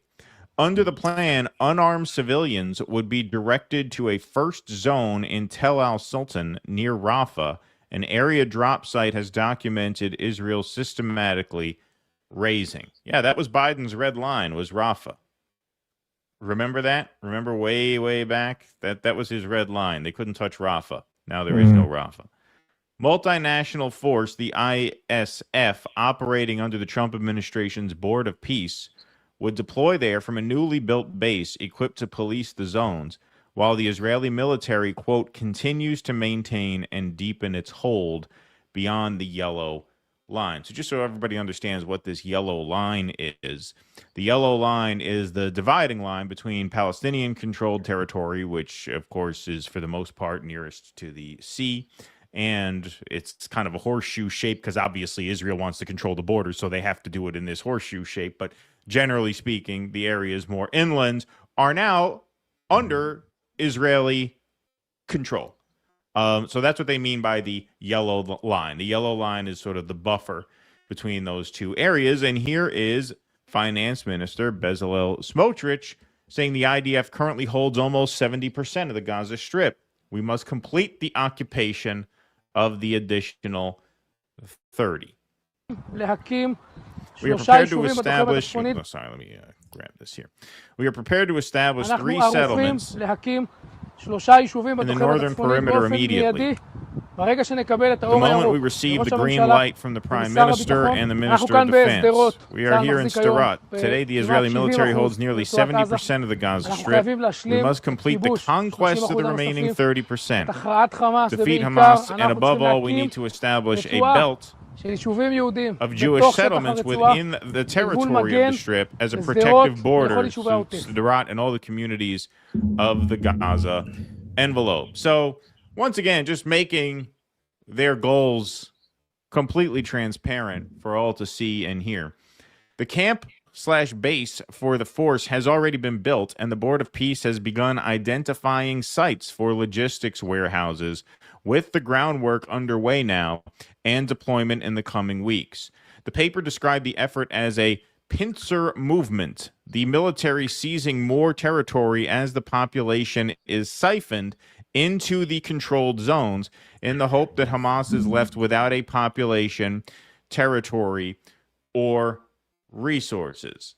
The plan matches what Dropsite has previously exposed through leaked documents, a surveilled, checkpoint-controlled planned community in Rafah designed to force Palestinians into what amounts to an Israeli panopticon, tracked and screened as a condition of receiving aid. An Israeli political source told the paper the military would keep up on the pace of targeted killings while remaining below the threshold of international criticism. Oh, really? Oh, really? As long as Hamas is unwilling to disarm. So what was the Warsaw Ghetto? Like 400,000 people in what, a mile and a half, square mile and a half? That's essentially what you're looking at here, just a little more modern version of this. But, you know, this actually drew some unlikely praise from an unlikely source, and that is Hillary Rodham Clinton, who wrote this article in the Financial Times. There's no alternative to Trump's Gaza plan. Even I, an implacable opponent of the president, accept this is the best option. So this tweet summarized her opinion, and I thought it was good enough to just feature on its own. Missed this Juneteenth weekend. Hillary Rodham Clinton declaring in the Financial Times there is no alternative to Palantir Auschwitz in Gaza. And you've got to hand it to her brilliant reasoning. So now the quote from the article. If even I, an implacable opponent of President Trump, can accept that this is the best option in a terrible situation, surely others can too. Yeah, no, that's the range of opinions on Israel. Trump to Hillary Clinton, right? So if it's good enough for Hillary, it's good enough for Linda Sarsour, right? Am I right? Recall, this is the lady who said she liked Trump too, much better than one. A sentiment shared by probably 0.6% of the population. Yeah, exactly. Ever since he blew my husband, I'm just not good enough for him. Yeah, right, exactly. The problem is that poor Gaza is currently being held hostage by, no, not the most demonic pair of psychos since Pol Pot and Pinochet, not an insolvent and incontinent, legally blind, faded casino mogul of an empire being sucked dry by a hideous gold digger with no morals, but a particular kind of diplomatic paralysis that sets in when governments decide that the perfect is the enemy of the possible. Wow. The perfect is the enemy of the possible. That's a hell of a thing to say now at this point. Again, this is this is the same kind of attitude that you see in Kamala Harris going to the pro-Palestinian activists saying, okay, now let's talk. Now, after the Holocaust is done, now let's talk. Let's hear from what you guys have to say. You know, I'm curious as to what your perspective is on the genocide that we just did, right? Because at this point, I mean, look, the awful truth is not as simple as she puts it now, where it's there's no alternative to this. Of course, there are alternatives to this, but there are a lot fewer alternatives to this now. Why? Because time only moves one way, and the genocide is already done. But for Hillary Clinton, someone who supported the genocide while it happened, to now be engaging in this like quasi-revisionist history, saying, well, you can't make the perfect the enemy of the possible. That's a hell of a thing to say after you just ruined Gaza, after you just supported the destruction of a place. It's just extraordinary. Oh, yeah, because Steve Witkoff and the guy who invested $2 billion in WeWork are such famous diplomacy perfectionists. My God, what they must have on these people to debase themselves this way. Yeah, very well said. I don't think with Hillary it's anything that they have on her. This is how she thinks, and it tells you a lot about what we've always said. I mean, it kind of proves the problem they had with Trump has always been aesthetic. It's never actually been what he wanted to do. Of course, 100%. 100%. I mean, they probably have stuff on Bill, though. So they probably... You know. They probably do, but that's not why Hillary Clinton... This is her legitimate foreign policy view. This is really how she sees the world. Yeah, this is why she loves Bill. We came, we saw, he died. Right. This is why she lets Bill rape around on the side, because she loves him. Because because of this. Yeah, exactly. Yeah, here she is on video voicing this same opinion. Hillary Clinton says something positive about President Trump, and she warns the audience to brace themselves. Something positive about Trump. So hold on. Okay. I've got a grip on my chair right now. Trump's 20-point plan for Gaza is actually a pathway to security for Israel, reconstruction for Gaza, and the possibility of self-determination, however defined, for the Palestinians. the possibility there are of a lot of people self-determination, who, the possibility of self-determination, however defined. Think of just what a sleazy phrase that is. The Yeah. possibility of self-determination, however defined. Well, this is how it looks right now. This is what self-determination looks like right now, according to this new plan. Sarah Wilkinson, here come the open-air prisons, the incarcerations, or the new Gaza, as you have been persuaded to believe. Photo via Talmer Asnoazi. So that's not AI, folks. That's not an AI rendering. This is the plan right now. This That's what is self-determination wow. looks like. Yep. There you go. There you go. That is self-determination for the Palestinians, whatever that looks like. Are they Whatever that currently living in there, or that's what's being I think they're prepared for moving them them to in. live I think they're they're Right. getting it set up. Yeah. See, they got a nice place picked out for you. Oh yeah, it's very nice. That looks like a self-determined people there. That looks like a free Mhm. people in there. You know, That doesn't look like Auschwitz at all. no, not at all. She's not done. She goes on. reject it because Trump did it.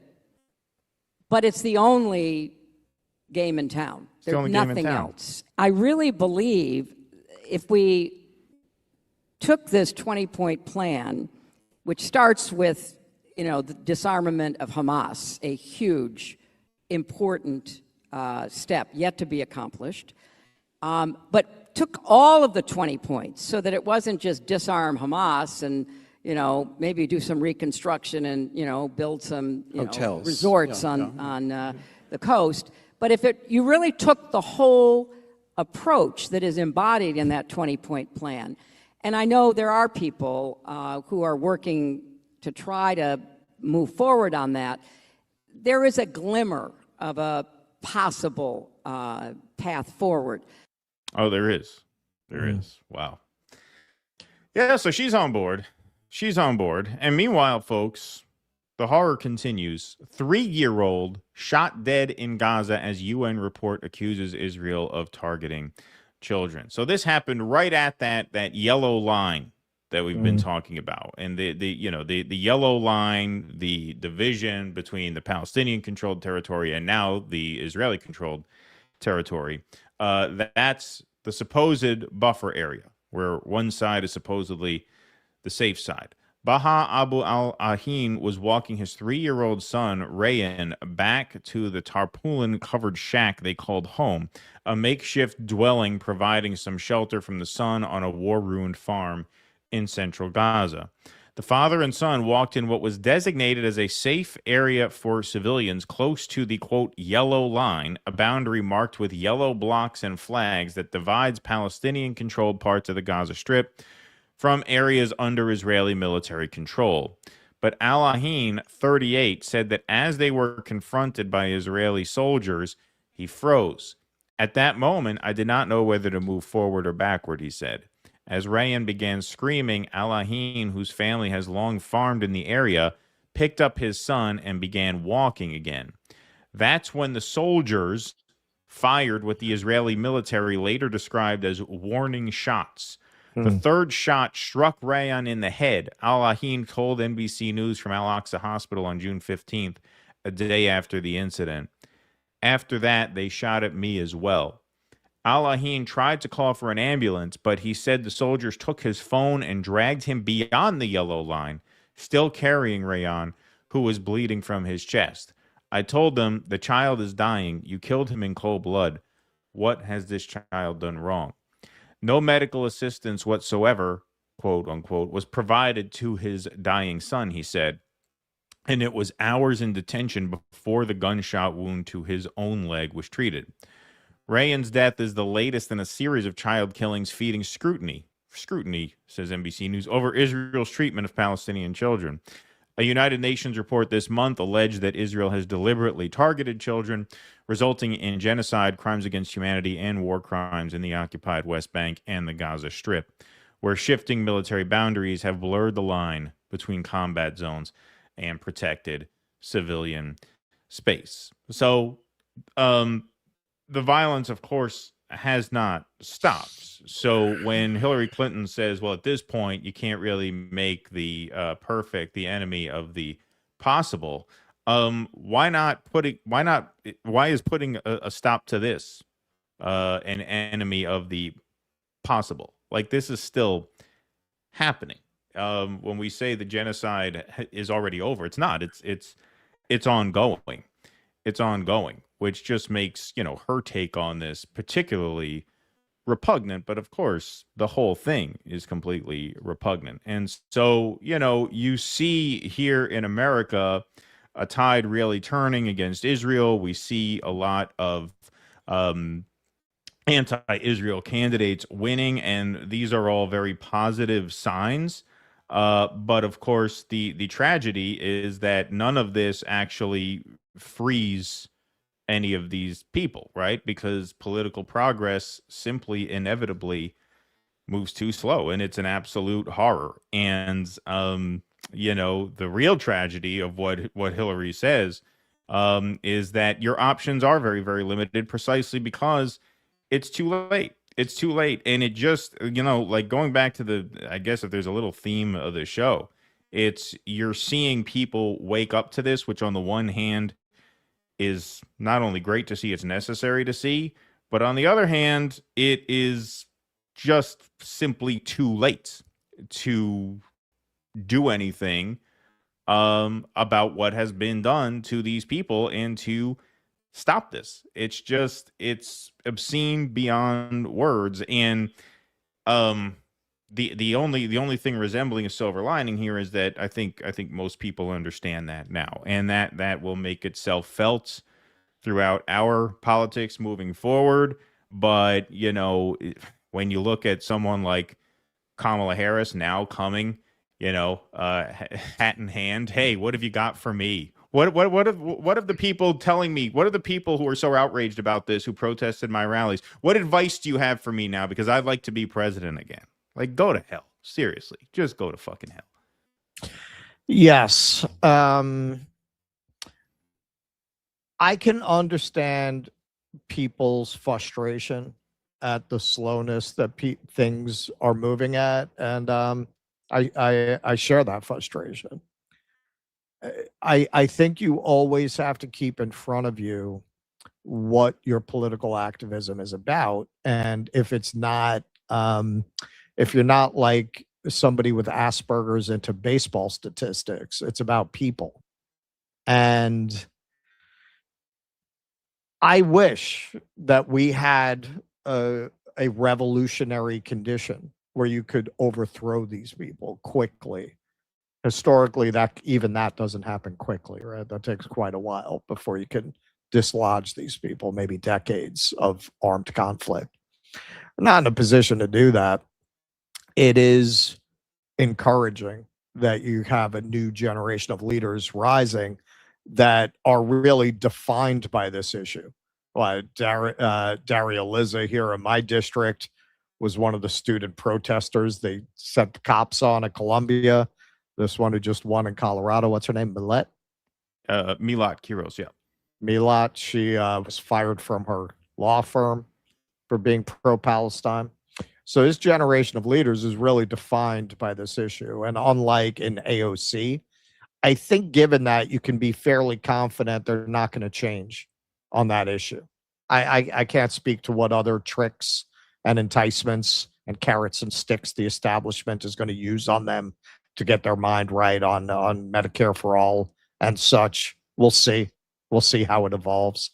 But we are coming to an inflection point in world history.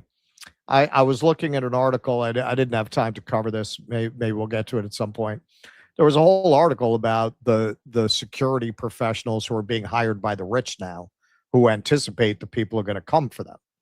Like, everyone understands this can't be sustained. We have a condition where this is something Gary's economics gets into a lot, where the rich have become so rich that their interest alone is going to make it impossible for you, your children, and your grandchildren to accumulate assets. Because what are they going to do with all the money that's coming to them from the capital they already have and the interest and dividends and benefits they get from that capital? They're going to put it into assets and get more capital, which is going to make it more and more affordable if you're not already on that ladder, if you're not already making that. That is not sustainable. That's not a sustainable system. They know it. The question is, can they build out a Palantir prison faster than the people can change the system? That is really the question of our time. People like Hillary, in the end, are always regarded as criminals, and that's how they'll be remembered by history. Obama will be remembered as a war criminal. Biden will be remembered as a war criminal. Harris will be remembered as a war criminal. We're at a point now where people like that can't really win an election. You got to be a full-on fascist. That's going to be J.D. Vance is going to take the fascist mantle, or at least he's trying to. On the Democrat side at this point, I think an Ossoff is as far as you can go towards trying to reconcile the Hillary and the Mamdani wings of the Democratic Party. Running a Kamala, that's a non-starter. That progress is too slow. It is too slow. I don't even know if you can stop social collapse and de facto civil war, even by electing somebody who's trying to basically execute the Bernie Sanders agenda 10 years too late. Like we might have just gotten too far past that exit on the social collapse highway. But it's clearly where things are moving, and increasingly you listen to someone like Hillary, they're speaking from another time to people who are still living in that time. You're living in the last days where people like this have jobs in media and are going to get paid because no one's going to watch this. As the boomers die off, I'm sorry, there's going to be no one left who's going to go to an auditorium to hear something like this, who's not going to scream at both of them. Yeah, I think that's well said. And there's certainly a lot. I was going to say there's certainly a lot of uncertainty. That's a Yogi Berra-ism there. But no, there is a lot of uncertainty. And, we're going to cover Tucker talking about a new party later on. Someone like Thomas Massey. You need, it is a question of can it be changed before the Palantir prison state takes shape? There is no other trajectory, and that is just the reality. That is just the fact, as Russell I think laid out there pretty well. You can't even, I mean, there's not even the possibility of a full-on civil war now, and a civil war is the worst thing that can happen to a country. No one wins a civil war. People survive a civil war. That results that you're talking about failed states at this point with apocalyptic weaponry. I mean, that's just a horror that you really don't even want to contemplate. And so if that's not something you want to contemplate, and I certainly don't want to contemplate it, then you have to say, all right, what can you do to right the ship before society collapses in the other direction? Because the tear it all down people now are the people in power. They are tearing it down. This is what tearing it down looks like. This is what you're living through a revolution right now. It's a revolution of tearing down the system. This is what it looks like. Things get worse and worse and worse. Right? Not better. And so you really have to think of, what can be done to stop that. And there is a possibility that answer is nothing. I mean, that's the thing. You always have to contemplate, as I said before, time moves forward. Time only moves forward. Time does not move backwards. There are certain times in a game where it's too late. Unless you have Jalen Brunson and OG Anunoby. If you're New York Knicks, you're never out. You're never out. Come back 29 points in 2 quarters. But that's very rare. And so who knows? But all you can do is hope, and all you can do is try. I'm just going to say it looks like Rumble Studio crashed or something. Are you seeing that? No, I'm coming through. Oh, yeah? Yeah. On my end, it says the stream ended. Stream ended? Yeah. But not on StreamYard. It says that on the Rumble Studio. All right, let me refresh it and see what happens. Maybe it's just on my end. Be careful what you do. Yeah, okay. Yeah, no. All right. No, I didn't even know that could happen. Yeah, who knows? That's weird.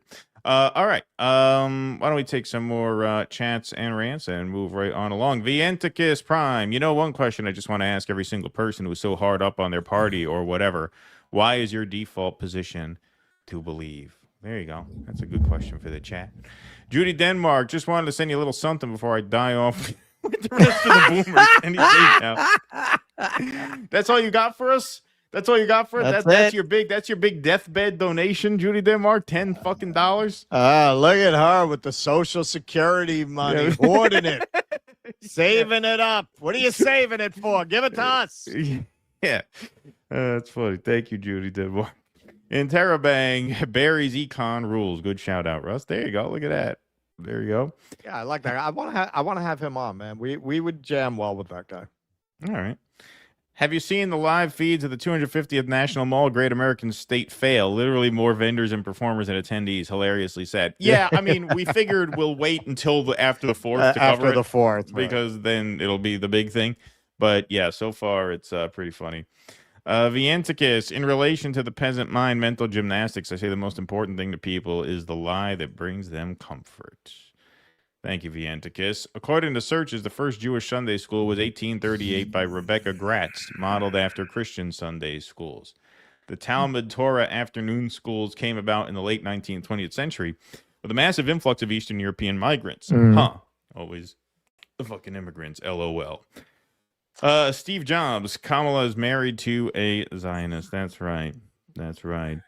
Vienticus, I gotta say I'm a little jealous of Kamala. She does naturally what I have to fake. I do it because although I like to be congenial, I don't like people getting too close and being friends. I think the article had some bad editing. Probably should have said that Harris is greeted like a rock that hits you in the nuts so hard you see stars. Thank you for that. Indy B, thanks for the $50. Let's have a prayer bell for Indy B. Beautiful. Harris is a warmonger doing as told. RE Ukraine and Gaza took $2.3 million from Israel lobby per open secrets. Oh yeah. Well, no, she's one of the big recipients. We put an APAC tracker graphic up there. As an avowed gay, says Sasser, I love how two straight New Yorkers know so much of the homo lingo. Bottom. Well, that's a pretty standard one. Love you guys, and peace for Lebanon and free Palestine. Yeah, that's an easy one. In office, Kamala promised us wars for water. Crystal Ball had a field day with that. Interesting. I don't remember that. My worry says if Kamala meets up with Mamdani, if her blowjobs are that good, Mamdani starts talking about how Israel has a right to exist and landlords can't make repairs with rent freezes. Well, then we'll know. That will solve the mystery at least. Riley gains 78 degrees rule. Oh, so she did tweet about it. Look at that. Told you. What did I tell you? What did I tell you? You know, the Centauri I was like, she's a professional grifter, man. Like you got to get in on that. That's trending like that, she's going to jump on. You got to get in on that. You know, the Centauri also needed to have their buffer zone after their war with the... No, yeah. Thank you for that. For Zen's sake, what most Americans think is a German accent is based on Peter Sellers and Dr. Strangelove, which is based mostly on Ukrainian Jew Arthur Felig. Never heard a German speak English like that. No? I don't know. I think Keaton's got to practice and get himself a German accent. Opportunity wasted, Keaton. Opportunity wasted. Thank you. Eric Rousseau. All of the Gazans are missing are alligators and swamp. A little piece of America for them. Yeah, exactly. Vienticus, just because I like saying it again. Daddy, what do the colors of the Israeli flag represent? White phosphorus and tears, son. White phosphorus and tears. For Zen's sake, by the way, did anyone here on Rumble get auto-followed to Tim Pool? Or wouldn't you know because you follow anyway to Hate Watch? Oh, yeah? Right. They plug in Tim Pool. I mean, I probably follow him for research, not really to Hate Watch. Oh, hey, I found my other ball. Oh, good. Good. Glad to hear, Vienticus. All right, let's move right on along. Yeah, so I'm just going to say with the Hebrew school history, yeah, on my tours of the Lower East Side, I used to go to some of the places that those old Talmud schools were. I suspect that there's a break from what I'm talking about and that. Like, that was more traditional Jewish scholarship. These suburban modeled on Sunday school kind of Hebrew schools where you go there and basically get indoctrinated with Zionism. It seems like that's something that split off, because they certainly weren't teaching the Talmud. They were teaching loyalty to Israel. It was a completely different thing. I never heard of the Talmud in Hebrew school. They never even mentioned it. They just taught you Hebrew and Zionism. That was it. So I feel like that came from somewhere other than that. Okay. So, hey, somebody's making out pretty well in this economy. Probably not you. Trump was America's top crypto earner in 2025, making $1.4 billion. See, who says crypto's a scam? That's what I always tell people when they say crypto's a scam. If it's a scam, how is Trump making so much money from it? Trump pulled in at least $2 billion after returning to the White House. The release of a mandatory financial disclosure for 2025 shows that the Trump family's holdings, particularly the president's crypto businesses, were stunningly lucrative. So in 2024, he made $622 million. And for 2025, at least $2.2 billion. President Trump reaped a stunning windfall in his first year back in the White House, including about $1.4 billion from his family's cryptocurrency businesses, a new filing shows. All told, the president pulled in at least $2.2 billion, a figure that includes other parts of his vast holdings, such as his real estate assets. That compares to a minimum of $622 million his enterprises pulled in for all of 2024 before he returned to the presidency. One of his biggest hauls in 2025 came when an investment firm tied to the UAE bought nearly half of the Trump family's main crypto company, World Liberty Financial, a transaction that blurred the line between foreign policy and private enterprise. That is, does journalism give out an understatement of the year award? Mr. Trump also collected hundreds of millions of dollars from sales of his Trump meme coin and World Liberty's sales of its own digital tokens. The results, detailed in Mr. Trump's mandatory financial disclosure report for 2025 and released on Tuesday, pulled back the curtain on the president's business operations. His crypto ventures, the report shows, are now some of his most lucrative enterprises, a remarkable turnabout for a man who once slammed crypto as a haven for drug dealers and scammers. It is a haven for drug dealers and scammers, but I'm a scammer. So somebody explained to me how much money I could scam with this, especially if I became president again. It's a win-win for me. The returns, which had been something of a mystery, highlight a conflict in the president's crypto business. Not only is Mr. Trump a major crypto industry operator, but he is also its top policymaker. I never want to hear anyone who continued to support President Trump beyond the first 3 months of his presidency talk about corruption again. I don't want to hear the word. Don't want to hear the word. It is hardly the only issue to arise from having a businessman serve as president. The president's family business, the Trump Organization, has also capitalized on Mr. Trump's popularity in certain parts of the world, licensing the Trump name to properties in countries that are crucial to U.S. foreign policy interests, including Saudi Arabia and Qatar. The White House did not immediately respond to a request for comment, though in the past, Mr. Trump has noted that he is exempt from federal conflict of interest laws. Anna Kelly, a White House spokeswoman, said in a recent statement that Mr. Trump, quote, only acts in the best interests of the American public and that there are no conflicts of interest. Well, that clears it up. Once an outspoken skeptic of crypto, Mr. Trump embraced the industry on the campaign trail in 2024 and started a series of ventures that have reaped enormous sums. With his 3 sons, he helped create World Liberty, a crypto firm that sells a digital currency called WLFI. Last year, World Liberty marketed its coin to investors around the world with 75% of each sale allocated to a Trump business entity after the deduction of certain expenses, guaranteeing the president would make money even if the value of the token declined. Heads I win, tails you lose. Doesn't matter if you lose your life savings. Trump makes money either way. That's how they structured the deal. That's the kind of thing you could only do if what you have to offer in exchange is deregulation, because you have an inherent conflict of interest as the president. Yeah, no, people who are not double dealing always argue that as president, conflict of interest laws don't apply to them. Sure. Yeah, no, nothing dodgy going on there. That's why he wanted to tell you that. World Liberty enriched the Trump family in other ways as well. In January 2025, days before Mr. Trump's inauguration, an investment firm tied to the government of UAE bought a 49% stake in World Liberty for $500 million, raising a slew of ethical concerns. Soon, the Emiratis struck a deal with the Trump administration over the objections of some national security officials for the export of valuable computer chips that power artificial intelligence.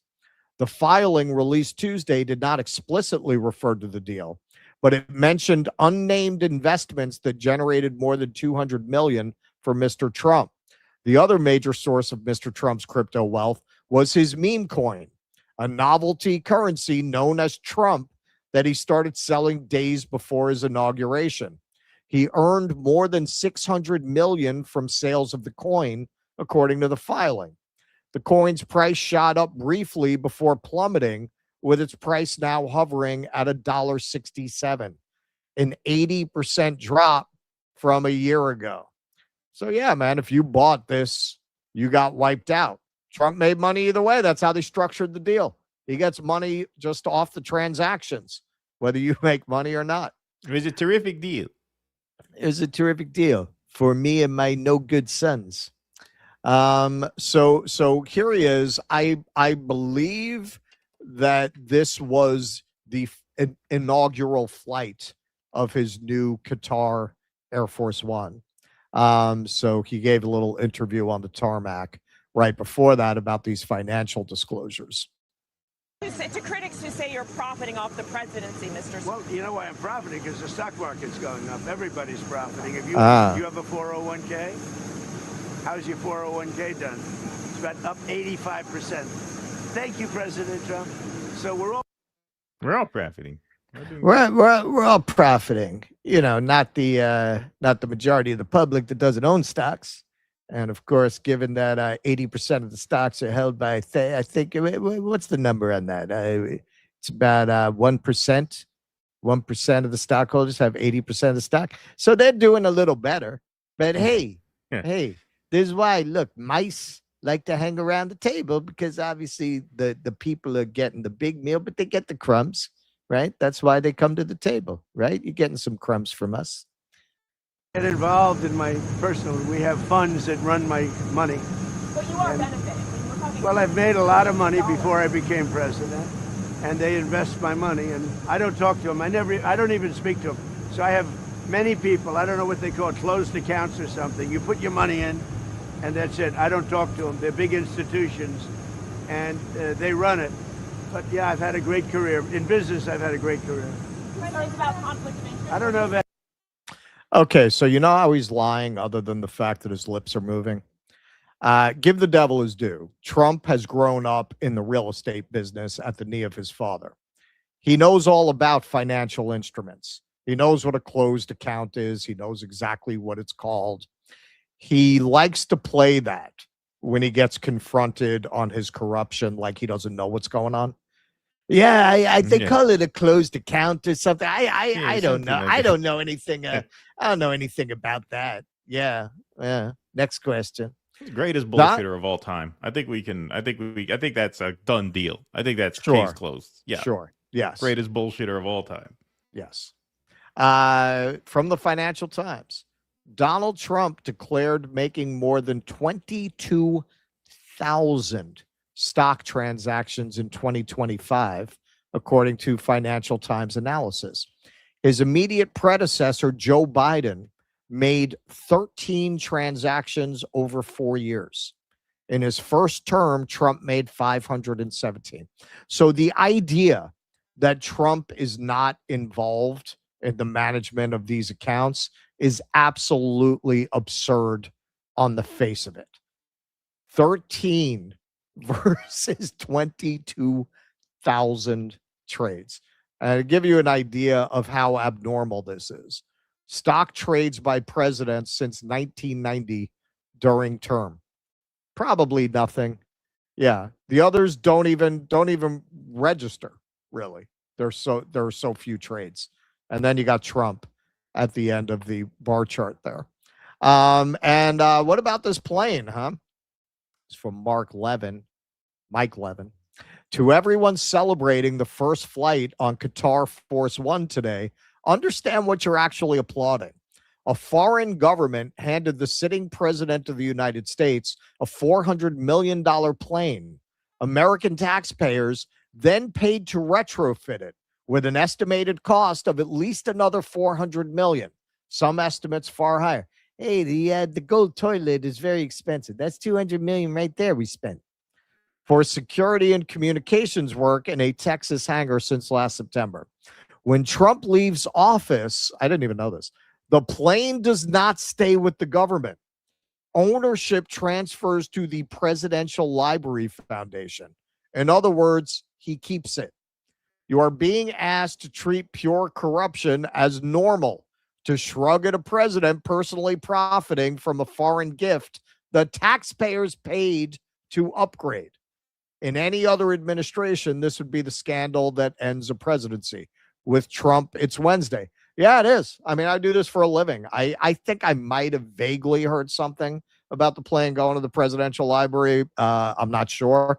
It's definitely not the story it would be if, say, Biden did it. Steve Bannon wouldn't shut up about that for the rest of the century if Biden had done it. This is why I'm saying I don't want to hear the word corruption out of the mouth of any of these motherfuckers ever again. Ever after this. Unusual whales. Look at this. The day before Trump paused tariffs, triggering a historic 10% market rally, his accounts purchased 327 stocks worth up to $12.8 million. The trades were disclosed more than a year late, resulting in a $200 penalty. Unusual. Oh, well, I can see how that really incentivizes people to stick to the reporting rules. You're going to have to pay $200 penalty. Well, you better report what you're supposed to report in a timely manner then. Yeah, you're going to tell me this is a closed account that Trump does not micromanage, actually, that just knew to do that right before he made that announcement. Now, he could be doing like what a mob boss does, using his sons as his intermediaries so he doesn't directly talk to them. But he's definitely running those accounts. Okay, so you want to see the peasant mind? I just grabbed one sample here. Kevin West is the name of this peasant. Small account. He isn't anybody, but pretty typical of the breed. The stocks were worth that amount, but you're not quoting any possible profits. Oh, wait, he didn't sell any of those stocks. So it wasn't a trade for profit, but simply purchases. Oh, what? He's been president for 5.5 years total and not even taking $1 in salary? Yeah, what you're trying to insinuate has absolutely zero merit, simply for clicks and possibly to attempt to spin a false agenda. Shameful. Yeah, that's wow, man. Wow. So, first of all, it's not clear that he hasn't sold those stocks. Like he may have, he might not have. He might be holding them because he's the regulator. He might know I'm going to do other shit that's going to make these go up even more. So whether he sold them or not is completely irrelevant. As far as not taking $1 in salary, yeah, this meme sums that up pretty well. $3.5 billion since taking office. I hear he doesn't take a salary. Yeah, that's like these CEOs. Like if you don't know anything, and you hear that Jeff Bezos and Elon Musk take $1 in salary, it's supposed to make them feel like seem benevolent. They don't understand that's a tax scam. Right. They'd rather take their money in compensation so they don't have to pay any taxes. They'd rather take it in stock options, their compensation in stock options. Yeah, if they so paid themselves $1 billion a year, they'd have to pay $600 million in taxes. Exactly. If they take it in stock, right, they don't have to pay. Trend Spider. President Trump's 2025 financial disclosure was just released.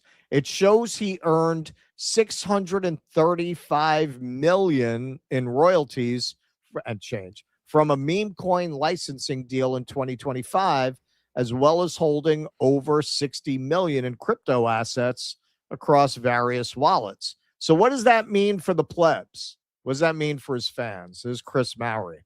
If you invested $10,000 in Trump coin on January 20th, 2025, it would be worth $415 today. You lost everything. He made $500 million. That's okay. So tell me some more about how capitalism is the best system ever. Tell me again about how communism is evil and capitalism efficiently allocates capital where it's going to do the most work and create the most production. Tell me again about how that works. You would have been better off investing in MoviePass than investing in Trump coin. And Melania had a coin too. How'd that do? Chris Brunette. If you invested $1 million in Melania on the day it launched, today you would have about $8,000 out of $1 million if you had invested in that. Even the movie didn't help. Jake Shields. It's wild that Trump ripped off his own followers and they still worship him like a god. Yeah, well, that's what we were talking about earlier, man. Check out, do me a favor, go to Barry's Economics. I think it's the most recent video he dropped. Check out his video about Downton Abbey and why poor people would watch that show and like the people in it. I mean, to Shields' point, the thing underlying all of this is they really do deserve each other. Like Trump, whoever's investing in these fucking I'll give Trump you that. coins. Yes. I mean, yeah. Like how stupid can you be? Yeah. 2 peas in a pod right there. Michael Tracy, unironically, this doesn't have to do with Epstein. So, good job, Michael. Trump has registered trademarks in Venezuela for branded items such as toothbrush holders, soap dispensers, trash cans, drinking glasses, pool towels, shower curtains, candlesticks, among many others. Recall, he also claims to be personally running Venezuela since January 2026. Everything these guys after the first term, I am telling you, man, they regrouped and they thought about it and they said, we could make a lot of money off the presidency. We left a lot of money on the table. That the old post office scam, that was nothing. Talk to me about this crypto. Talk to me about this crypto. No, they just went in there deciding they're going to make money off of the presidency in every way that they can. That's obvious. Glenn Greenwald, the magnitude of Trump's personal corruption and the monetizing of the presidency by him and his family have no precedent in U.S. history. It takes a total peasant mentality, glad to see Glenn is a fan, or some weird cultish devotion to defend or excuse this, especially if you objected to corrupt Biden transactions, as I did. It's on a completely different scale. Trump set up a crypto company, World Liberty Financial, 4 days before his inauguration, then had the UAE pour hundreds of millions into his pockets for 49% of it, then gave the rewards to the UAE. Jared getting $2 billion from the Saudis, on and on and on. Yep. And check this out. There's the Nancy Pelosi stock tracker where that outperforms the market, just tells you what her trades are so that you can make the same trades. You'll always make money. That's how corrupt the system is. You're guaranteed to make money making the same trades as Nancy Pelosi. Well, Now they're starting a Donald Trump portfolio tracker. In Q1 2026, Donald Trump executed 3,500 trades and made $1.5 billion. We are going to track all of Trump's trades and get filthy rich. Follow along. Lee Roach, definitely giving this a follow.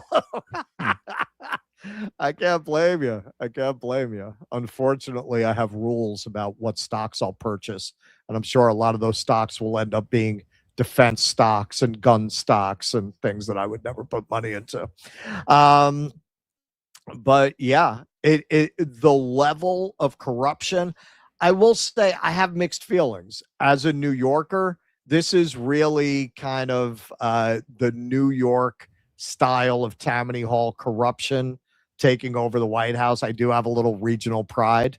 Exactly. Like I think it took a New Yorker to kick corruption up to this level of art. Right. These aren't oil men, right? Right. These aren't grubby oil men. Like this is some Tammany Hall shit. You know, this is I feel like a Romani would feel if like a Romani stole an entire town. Right? Like I feel like this is our jam. We have perfected the art of political corruption over the course of about 200 years. And this is the logical conclusion. You know, you look at what he's doing and it's boss tweed stuff.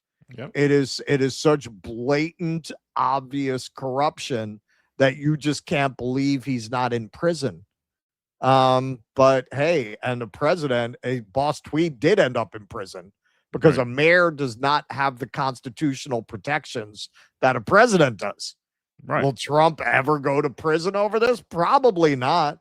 Probably not. No, I mean, if anything, when this presidency is over, finally, we got to reevaluate the laws around the executive branch because Trump really demonstrated a case study of what you could get away with if you have absolutely no morals and you just want to exploit the privileges of that office for profit. I don't see anybody even saying that he could be arrested for this. Like, I don't see any consortium of lawyers saying when he gets out of office, we're going to bring this case. As far as I can tell, he's able to get away with all of this with no consequences. Right. Now, what I think is likely to happen, and this is why I don't believe he's going to finish this term, I think he's going to resign and pass the ball to Vance, is because, I mean, all this shit, plus you had this story to your point about how it's just a Wednesday, you know, in Trump 2.0 world here. There's some shit about a Kazakhstan tungsten mine that his kids have some stake in, like some just crazy shit like this. Like, if the Democrats win the House, which it seems very likely they will, they can just impeach him 10 times in a row. Right. Like they can just keep doing it, right? I mean, can't they just, you find one thing, all right. In theory, yeah. He's not going to be voted out of office because they don't have the supermajority to actually convict and remove, but they could just start another one. Like, there's so much material here, they could just impeach him for 2 years straight, as many times as they need to just run the clock out on the presidency. That's why I don't think he's up for that. I really don't. This is why I'm saying I don't think he's going to finish his term, because look at how much material there is for them to just launch impeachment inquiry after impeachment inquiry. I mean, there's just so much, you know, and it doesn't seem like he's up for it at this point. On the one hand, you're probably right. On the other hand, one thing I think the reporting on the last days of the Biden administration showed us is if a president doesn't want to go, there's not very much you could do to remove them. And when you look at Trump's ego, I don't know that he's the kind of man who's going to agree to go. Yeah, does he want? I mean, does he? And look at all the money he's making.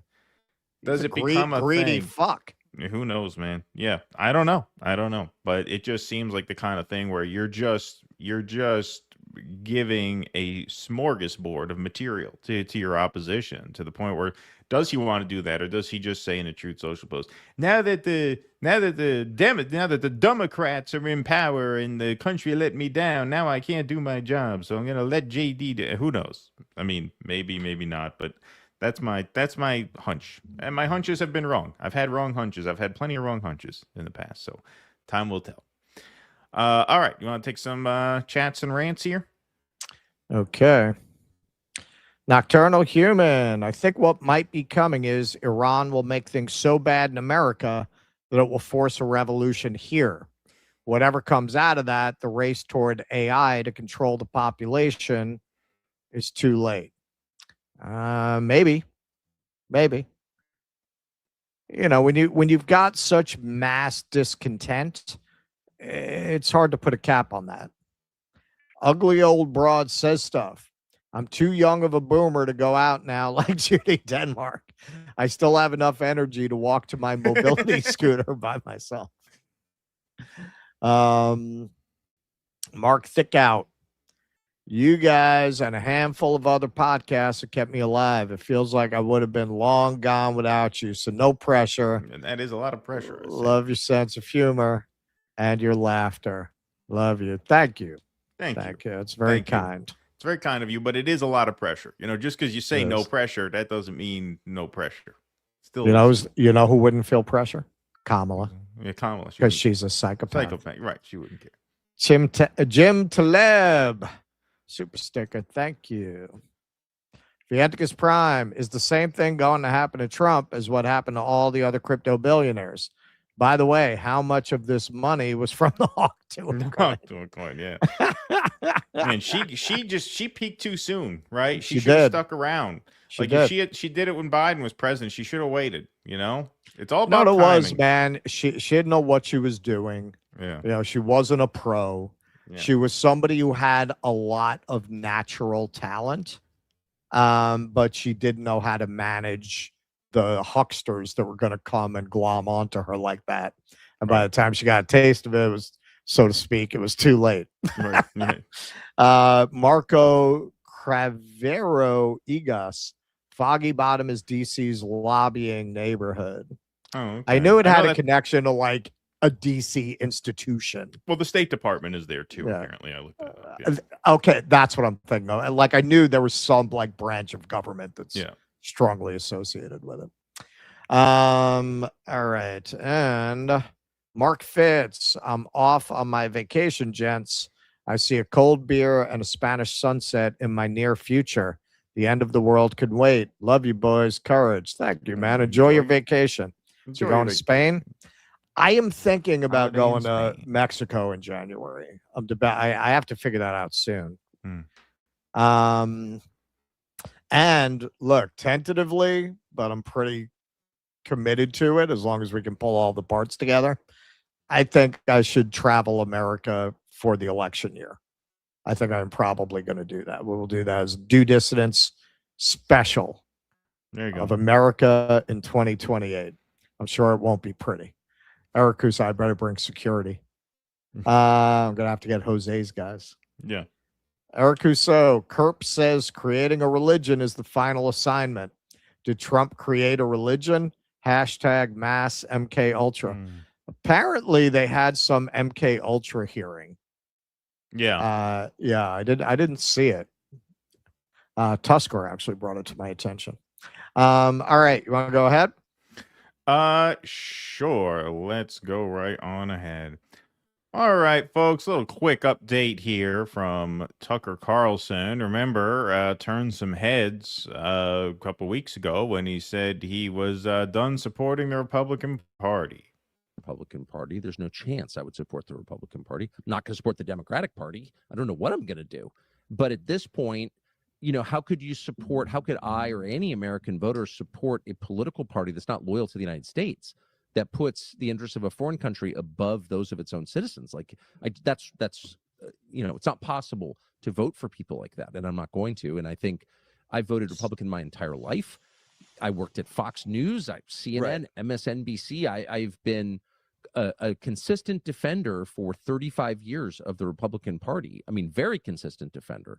But there's no defending this because it's immoral, and it's exactly the opposite of what a political party in a democracy is charged with doing, which is representing its own voters, its own citizens, its own nation, and they're not doing that. So no, I'm out. And if I'm out, then I think a lot of other people are out. Yeah, so that was all the headlines a couple weeks back, and he gave this interview here to the Columbia Journalism Review. All I have is the power to talk and be heard. So this broke yesterday. This was a print interview. So the review asks, are you interested in aligning yourself with other anti-war voices? And he says, I do know what really matters is war and finance. Where does the money come from? Where does it go? And who gets killed? And on those questions, the parties in lockstep solidarity with each other. That's not a democracy. That's a one-party state posing as a democracy, and it needs to be broken. And there's going to be a third party, and I'm going to do everything I can to bring that about. And when you say do everything you can, he says, I'm going to help build a third party. There shouldn't be a good faith effort to figure out what benefits, there should be, pardon me, a good faith effort to figure out what benefits the country. I mean, if you make $60,000 a year, you're degraded. Your life expectancy has gone down, and the promise of your children's lives is likely gone. Yeah, it's actually more like if you make $80,000 a year, your life is degraded. What was that chart where we showed it, where like the cheapest state in the country to actually like have some quality of life, we actually like put some money away, you know, and actually grow your net worth is like West Virginia, and that's $80,000 a year. Really? In West Virginia? Well, people are so beaten down, they don't even remember, like, they don't even realize what, like, a comfortable life is. Like, to live a comfortable life, you're supposed to grow your savings. You know what I mean? Like, that is just, like, now if you're able to tread water, that's considered, like, good. Like, if you're not at constant risk of eviction or starvation, You're that's able to considered, eat. like, right, yeah. That's, like, middle class now, is, like, not sweating bullets over every rent check that you write. But in broader context, that's really not the expectation that people have set for themselves. Your life expectancy has gone down, and the promise of your children's lives is likely gone. No one seems to care. It's not even a factor.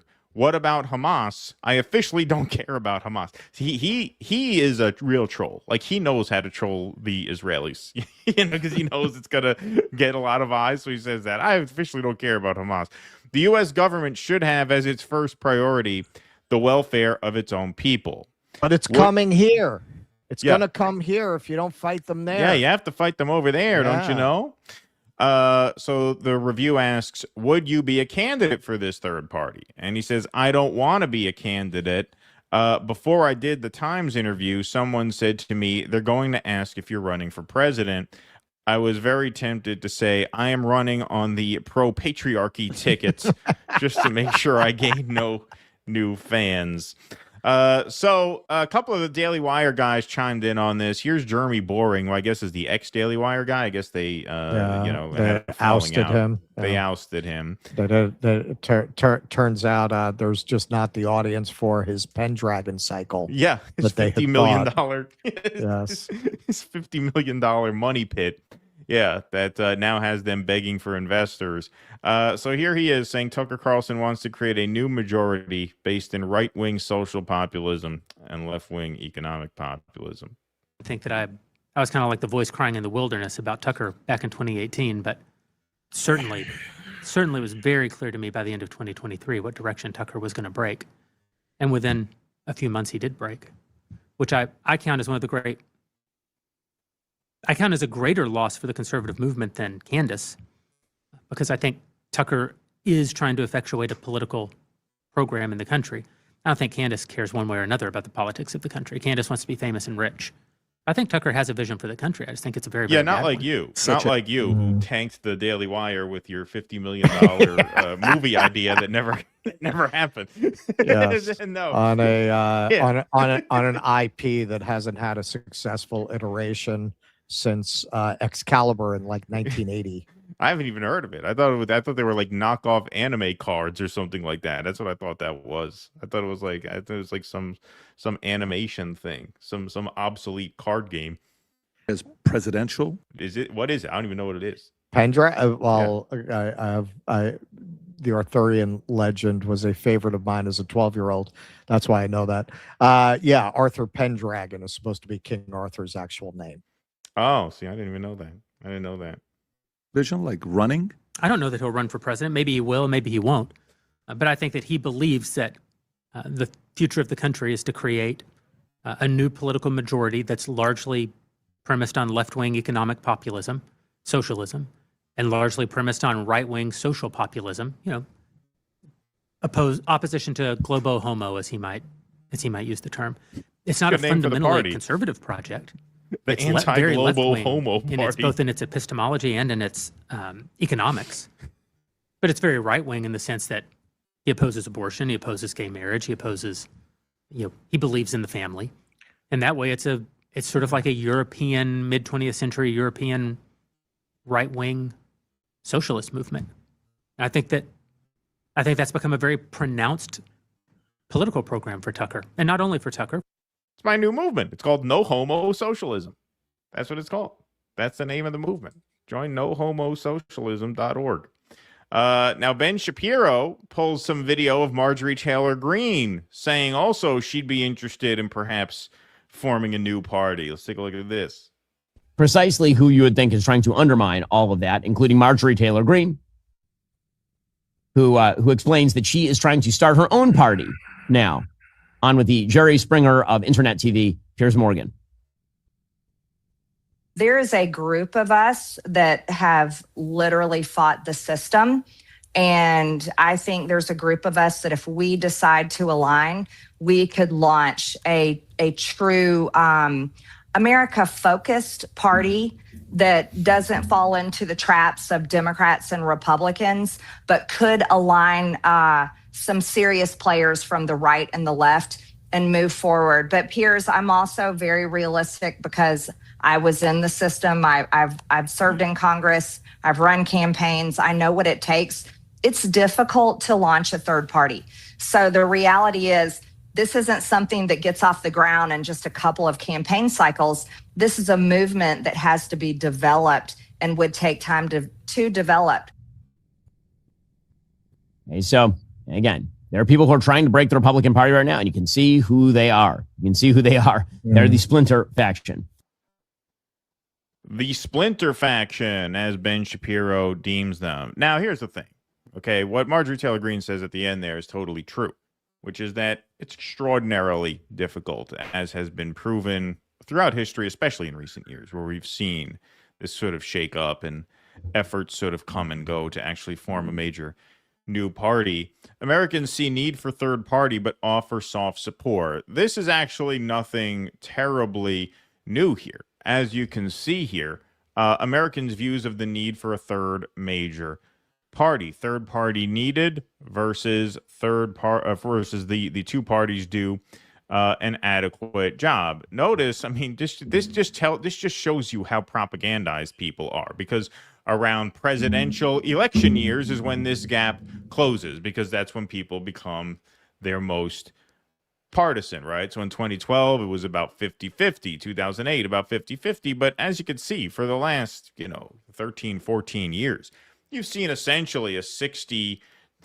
splits, 2-1. Americans saying, oh, yeah, these parties suck. We need a new one. 74% of independents say a third party is needed. 58% of Democrats now say a third party is needed, and 43% of Republicans. So the popular will is there, but of course the likelihood of voting for third-party candidates extremely low. Very likely only 15%.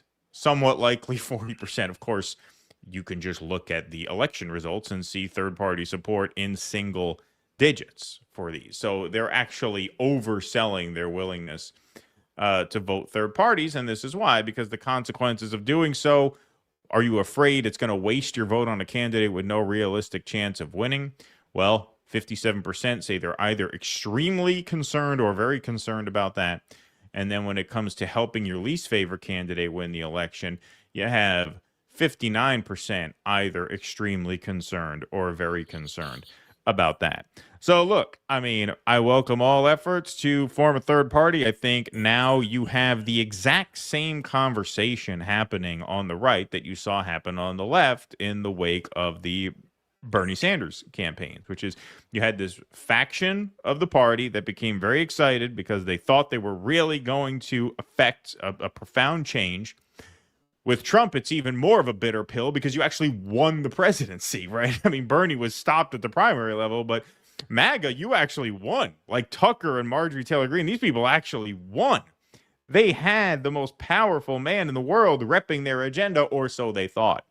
But then when it all went to hell, now they're thinking, well, what do we do? Do we stay in and try and change it from the inside? Do we give up and go outside? These are the exact same conversations that have been happening on the left for 10 years. And what is the result of those conversations? Well, partially the result of those conversations is here we are sitting in Donald Trump's second term. And this is why a lot of voters are with a third-party movement in spirit, but not in practice. You know, democracy, to the extent that you have one, is more about participation than what you actually believe. Just because somebody answers a poll in a certain way doesn't mean you actually have the stick-to-itiveness to grind out what it takes to create a third party, which is a gargantuan effort. It takes, you know, tens of thousands of grueling, tedious, boring man hours and all of this bureaucratic work. I mean, it is an extraordinary undertaking. Remember, Elon Musk said he was going to create a third party for the midterms, the American Party?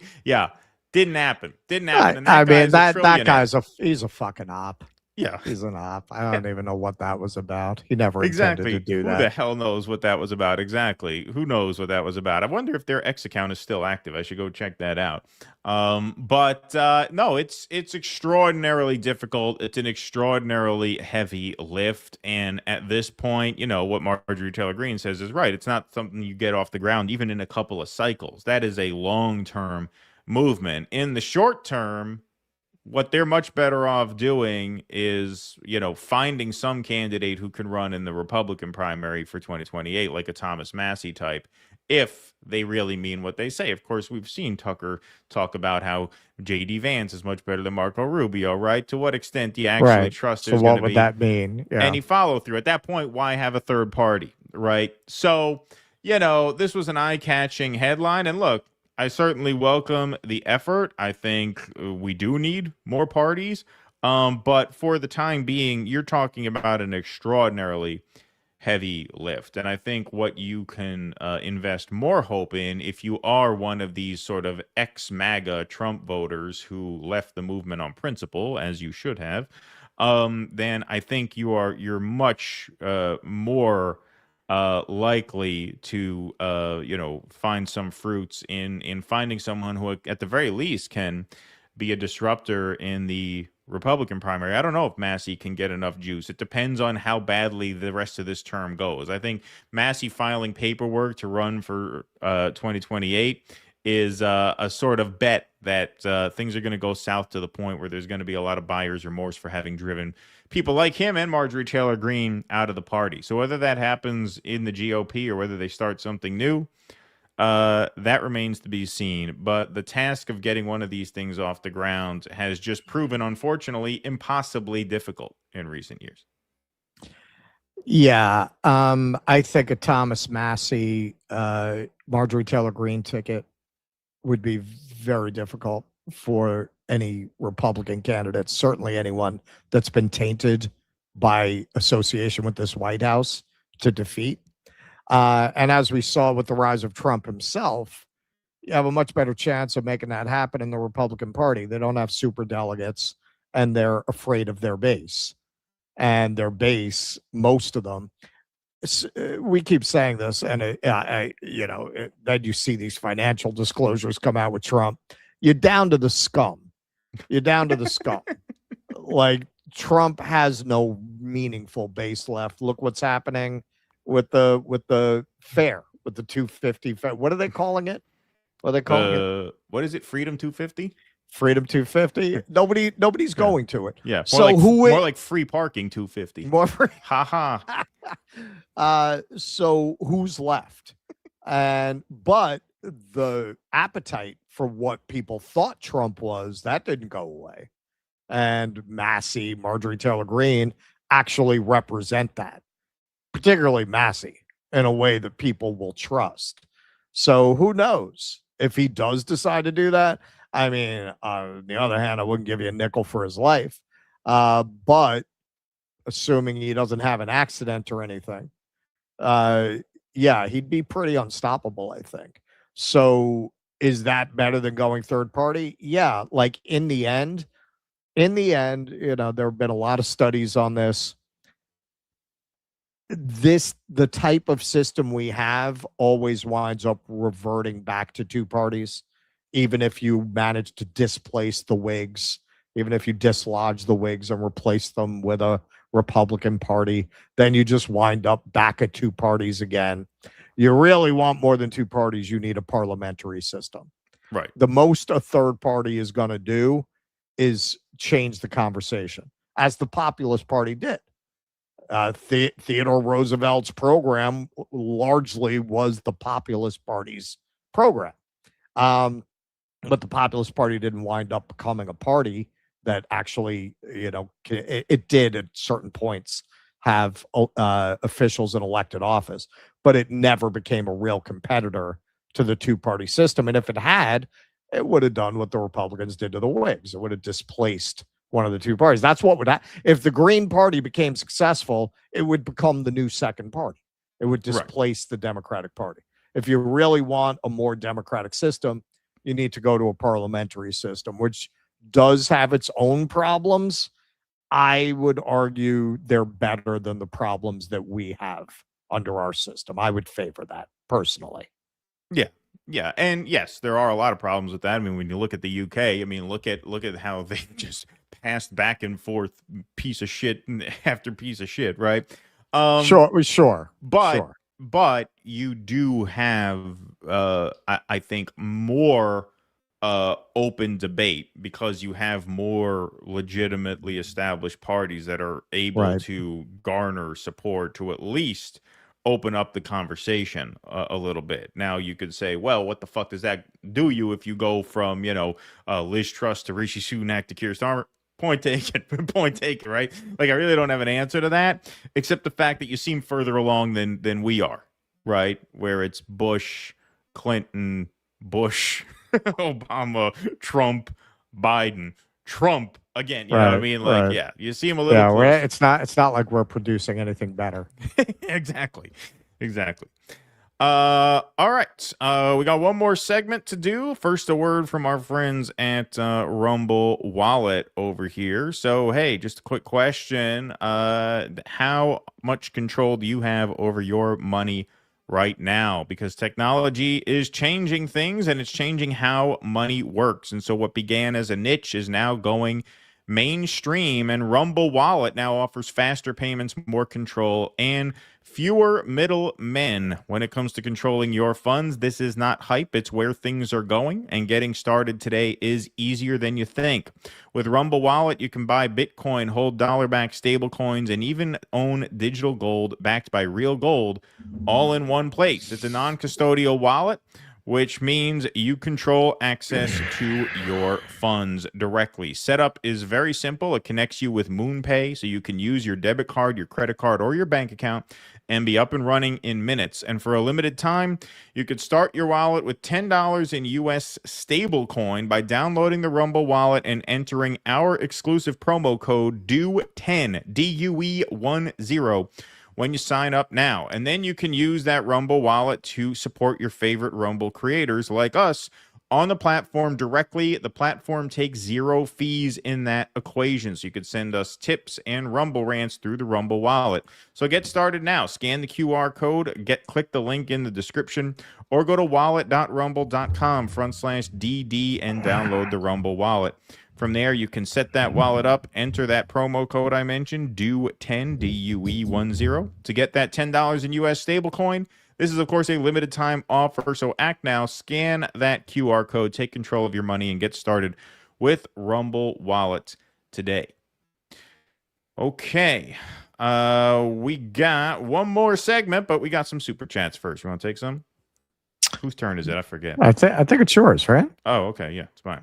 Vienticus, from a search, it appears the breakaway and turn to Zionism in Jewish schools was a process that occurred from the 20s to the 50s, an expected slow creep sped up significantly after 1948. Oh, after They didn't even teach Zionism until 1948 in Hebrew schools. You know, they didn't talk about Israel at all until it existed. Did you know that? Did you know that? At first, they founded the country, and most Jews didn't know about it. They'd say, "What's Israel?" That was until about the 60s. Jews didn't even care about Israel back in Moses' day. Eric Rousseau, having a stout and a dab. Kicking back and watching the final season of America, where we were syndicated for 250 seasons. Good run. Thank you, Eric Rousseau. In reference to the change of Jewish schools, I'll point out again how I saw a video a while back showing a few newspaper articles starting in 1919 saying 6 million Jews were in danger in different countries, Poland, Germany, and Russia. From what I remember, the person found 5 articles over the years. Thank you, Vianticus. Mark P. Thicko, I put the no pressure as an ironic joke. I know, I'm messing with you, but forgot the winky smiley. I know, Mark P. Thicko. Thank you for that. Nocturnal Human, if you do an American tour, can we fund for Nick Cruz to travel with you? I'd love to see the two of you on an American working class communism tour. I mean, I'll Mississippi. do yeah, if we can call it 48 hours and he promises to sing Roxanne. Well, you know what you could do, actually? I mean, what would be a good idea is create stops on the tour where these different friends of ours live. Like Kit in Chicago, that would be Nick part in of the Kansas plan. City, out in LA, we got some friends, Jimmy, but also, like Matt, you got Pasta in Florida.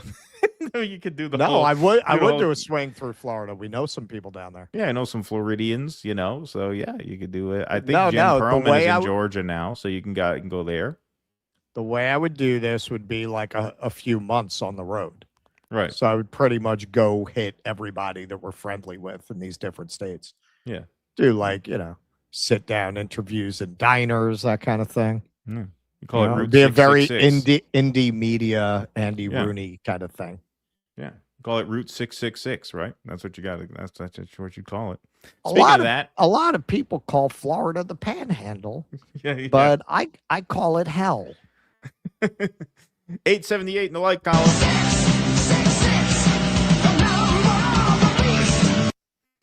All right. What else we got over here? Okay,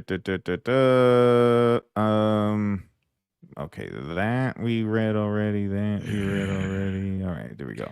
First year I floated a debt in a long time. Is that right, Vianticus? Joe H135. Russ, thank you for sticking up for Gen Z. We all need the help we can get in our fight against the Zionist boomers and felchers. Thank you for that. Gen Z is not a felching generation? Is that right? You got. I thought you were the Felchers. I thought you were the Felchers, Generation Felch. One day Ben Shapiro's eyebrows will be beautiful butterflies. That's right. They do look like caterpillars. Mark Pugliese, when Kamala lost, I saw a clip of Emma Vigeland crying on camera. I thought we were finally going to beat the patriarchy. Well, one day. Unless Was Tucker wins. that Kamala or was that Hillary? No, I think it was Kamala. It was Kamala? Well, Tucker will run on the pro-patriarchy ticket, and that'll put everything out of reach. Yeah. His logo should be a hot dog with ketchup on it.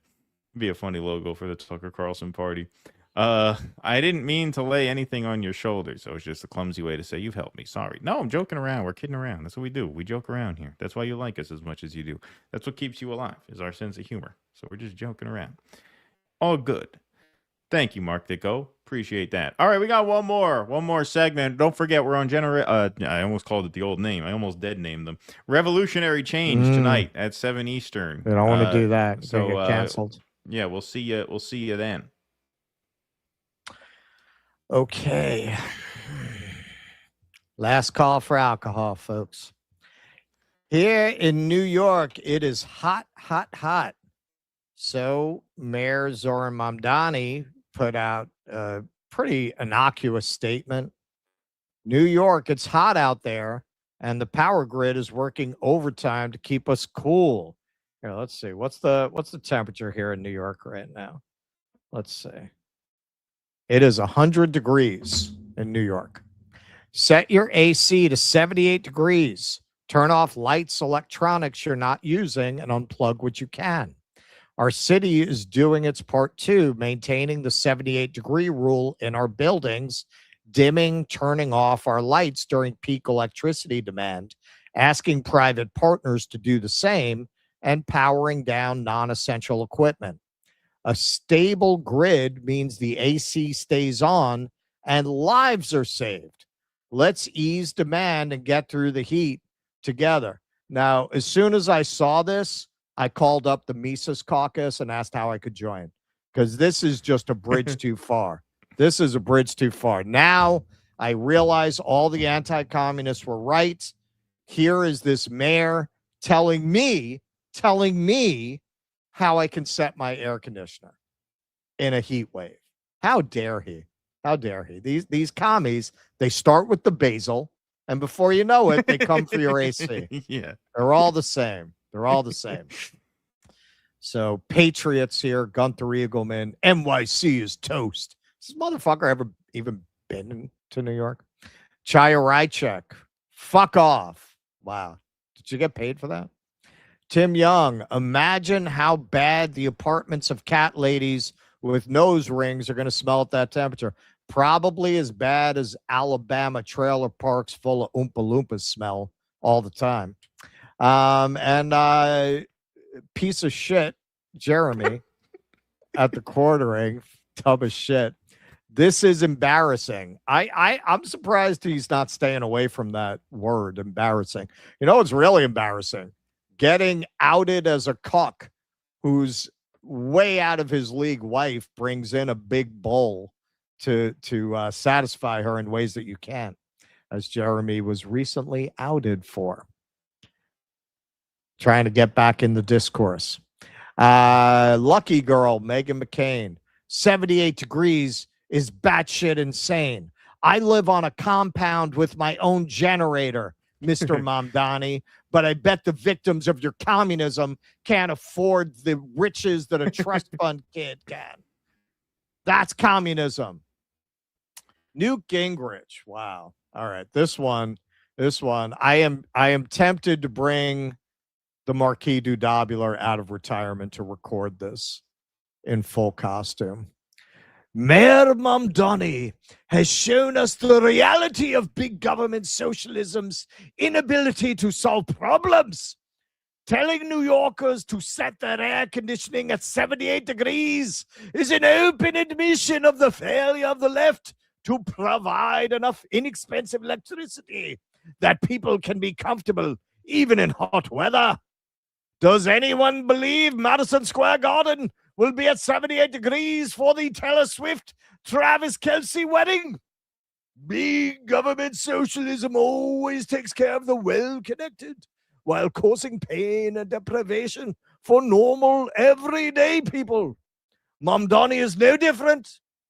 Reporters should ask him if he is going to ask Taylor Swift to sweat through her wedding at the Mamdani-dictated 78 degrees. That would lead to the wedding moving to a red state where they have adequate electricity for air conditioning. Yeah, no. That's socialism. Socialism takes care of the privileged, whereas capitalism actually takes care of the working people. That's what capitalism is known for. It's concern for working people, and it's chastening of privilege. This is really the ravings of an aristocrat. Will Lady Swift have to sweat through her wedding? Well, you know, this is how capitalism actually treats rich people.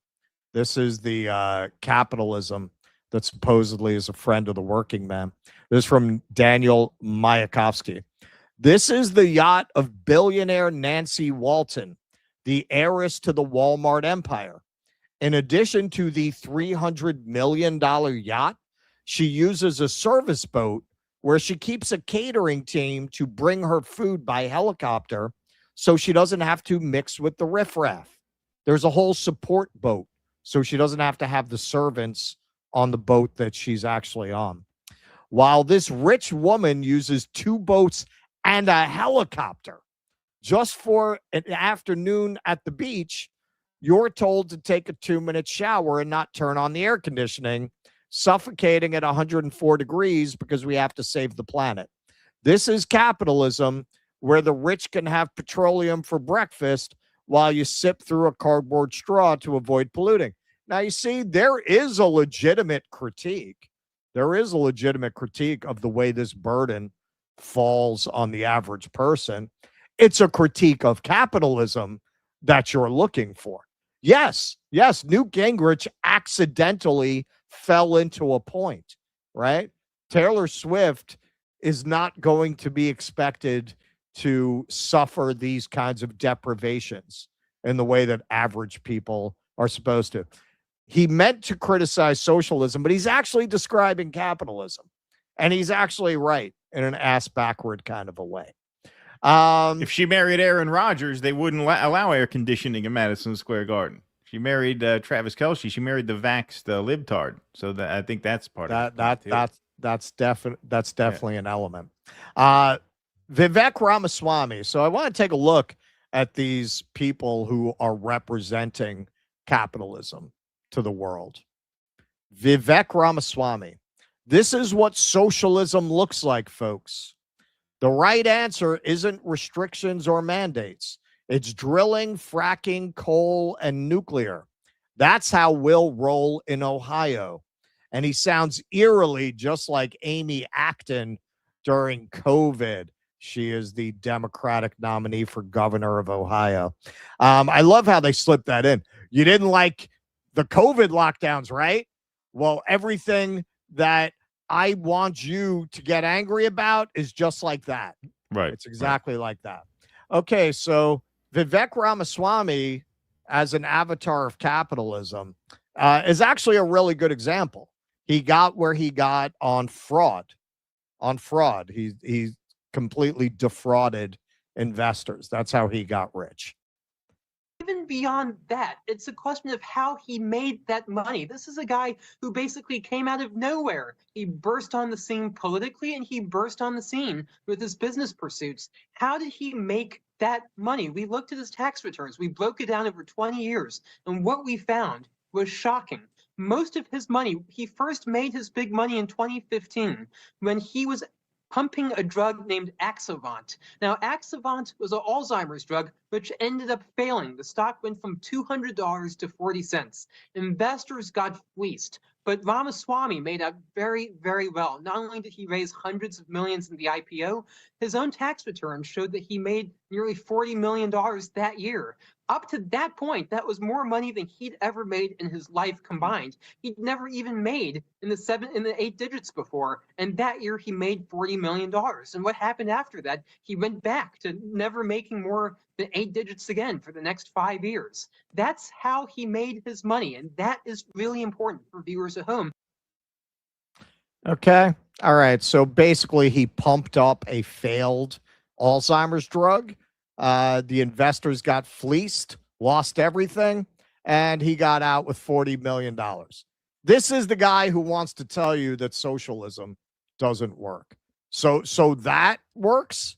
That's capitalism working. Vivek Ramaswamy. And by the way, another way that he pumped up the stock of that company, gonna love this. You remember all of the investment firms, BlackRock and State Street and Vanguard, they all were applying ESG scores to companies they invested in. Ramaswamy brought in a DEI program to get them to put money into his company. That was a big part of how he inflated the stock price. And he took a scholarship from the Soros Foundation that he probably wasn't eligible for by not misrepresenting his family income. So that's your example of capitalism. And actually, he's right. He is an avatar of capitalism. He's a cheat. He's a fraud, and he's a liar. That's how he got rich. Speaking of Mark Andreessen, who is John Galt? You know, we have a smarter than the average bear audience. I'm sure most of you get the reference. That is the mysterious man behind the movement of the rich, i.e. capable in Atlas Shrugged, to walk away from society and start their own libertarian utopia because of overtaxation and overregulation kind of the high point of the book is a 40-page manifesto called Who is John Galt, laying out Ayn Rand's whole economic philosophy. So what does that mean in practice from Mark Andreessen, from Humpty Dumpty here? Well, Matt Stoller, Andreessen backed the fraudulent fintech Synapse, which has destroyed life savings of many people.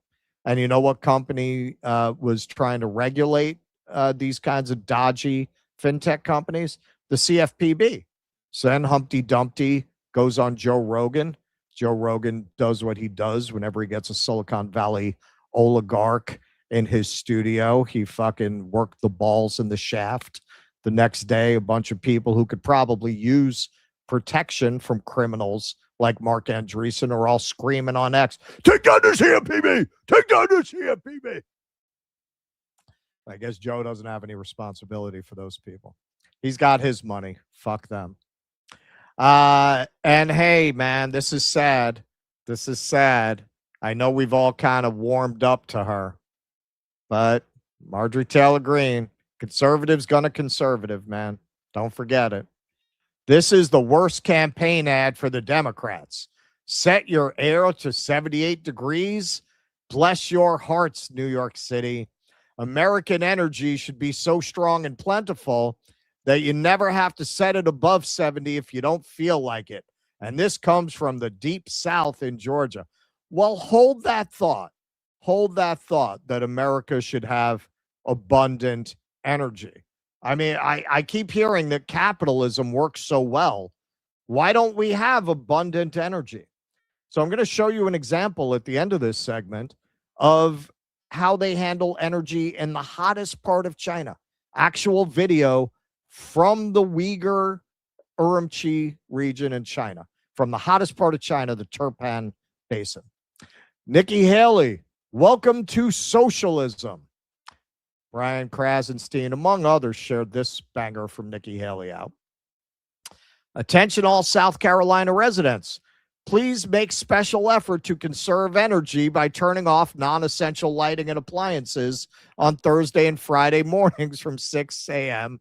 to 9 a.m. We are going to experience the coldest weather of the season with wind chills near 0 degrees. We also ask that you set your thermostat at 68 or lower. By doing these things, it allows us all to come together to avoid any power outages during this time. This is a very common ask. It's not partisan for people to save the power grid during extreme weather. Nothing unusual about that. Ted Cruz, in a first world country, you would turn on the AC. And he got community noted on that. Ted Cruz's own state has made the same request on numerous occasions. In fact, Zed Jelani responded to professional regard, Dave Portnoy, 78 degrees. Welcome to communism, people. Hope you enjoy. To which Jelani responded, Greg Abbott did the exact same thing. Is he a communist? This is a technical recommendation more than a political one. Mamdani is a pretty skilled politician, but even he can't alter the laws of physics. And yeah, check this out. Abbott to Texans, try to use less power. When at home, close blinds and drapes to get direct sun, set air conditioning thermostats to 78 degrees or higher. I guess that's like a standard in cases like that because that number keeps coming up. And use fans to cool the air. Check this out. When away from home, set air conditioning thermostats to 85 degrees. He's not just a communist. This guy's a Bolshevik. Greg Abbott, 85 degrees, Jesus. And turn all fans off before you leave. Block the sun by closing blinds, blah, blah, blah. He's telling you set to 85 if you're not home. Johnny Graz, this was in response to Portnoy. You dumb shit. Offloading social problems onto the public is the heart of capitalism. If he were communist, he'd shut down every corporate office building in the city until it cools off. Yeah, he's right. Oliver Henry here. Is this 78 degrees unplug your stuff routine actually communism? Or did Republican NYC mayors like Giuliani and Bloomberg ask the same thing during heat waves? From Grok, no, it's not communism. It's routine grid conservation advice during heat emergencies to avoid blackouts. NYC emergency plans and Con Ed have long recommended setting AC no lower than 78 degrees. So it's a standard. Republican Mayor Bloomberg did the same thing in 2006. He urged conservation, turned off City Hall AC, and shifted city facilities to generators. Giuliani also called for energy conservation on hot days to prevent brownouts. Practical safety measure, not ideology. Dave Weigel, quote, "We're asking everyone to help us conserve energy. I know nobody likes to hear it, but set your thermostats to 78 degrees or the highest setting that still feels comfortable." Eric Adams, The Communist Manifesto. It's pretty good, Eric Adams. It's not bad. Yeah. Well, he's got a kind of New York cop accent. Right. But hey, you know what's funny, man? You know what's funny? You don't see any of these champions of capitalism come out to complain when people have to conserve energy for the data centers. Power to the people. A Virginia county with 37 data centers asked schools to turn off lights so tech billionaires can get rich off mass surveillance. This is the dystopian future tech billionaires want, where humanity is kept in the dark so AI robots have enough power to surveil, hunt, and replace us. A little bit from the article here. Henrico County is a major hub for data centers in Virginia. Its officials said it expects a 25% rise in electricity costs next year and advised workers to close the blinds and turn off their computers to make up for it. So there's your capitalism. There's your capitalism. It's not even a heat wave. It's just the new normal that they're establishing so they can put in these data centers that nobody wants. And then on the socialism charge, as many have pointed out, the right wing is very comfortable with socialism when it suits them. So you have the meme here, Trump, we're taking over private companies. The MAGA Wojaks, very excited. Mamdani, please set your AC to 78. Socialism! Our friend Blakely, wasn't MAGA just cheering socialist subsidies to farmers from the Trump administration? Never listen to a conservative cry about socialism when they love it when Daddy Trump does it and when it benefits them. Yeah, you saw those farmers going up there asking for subsidies, right? They had a big town hall. Here's Trump doing something that's very like what they do in China. What they do in China, have a government stake in private companies. In this case, he talks about how he kind of forced the company to take that in exchange for government help. Got as a gift, another gift.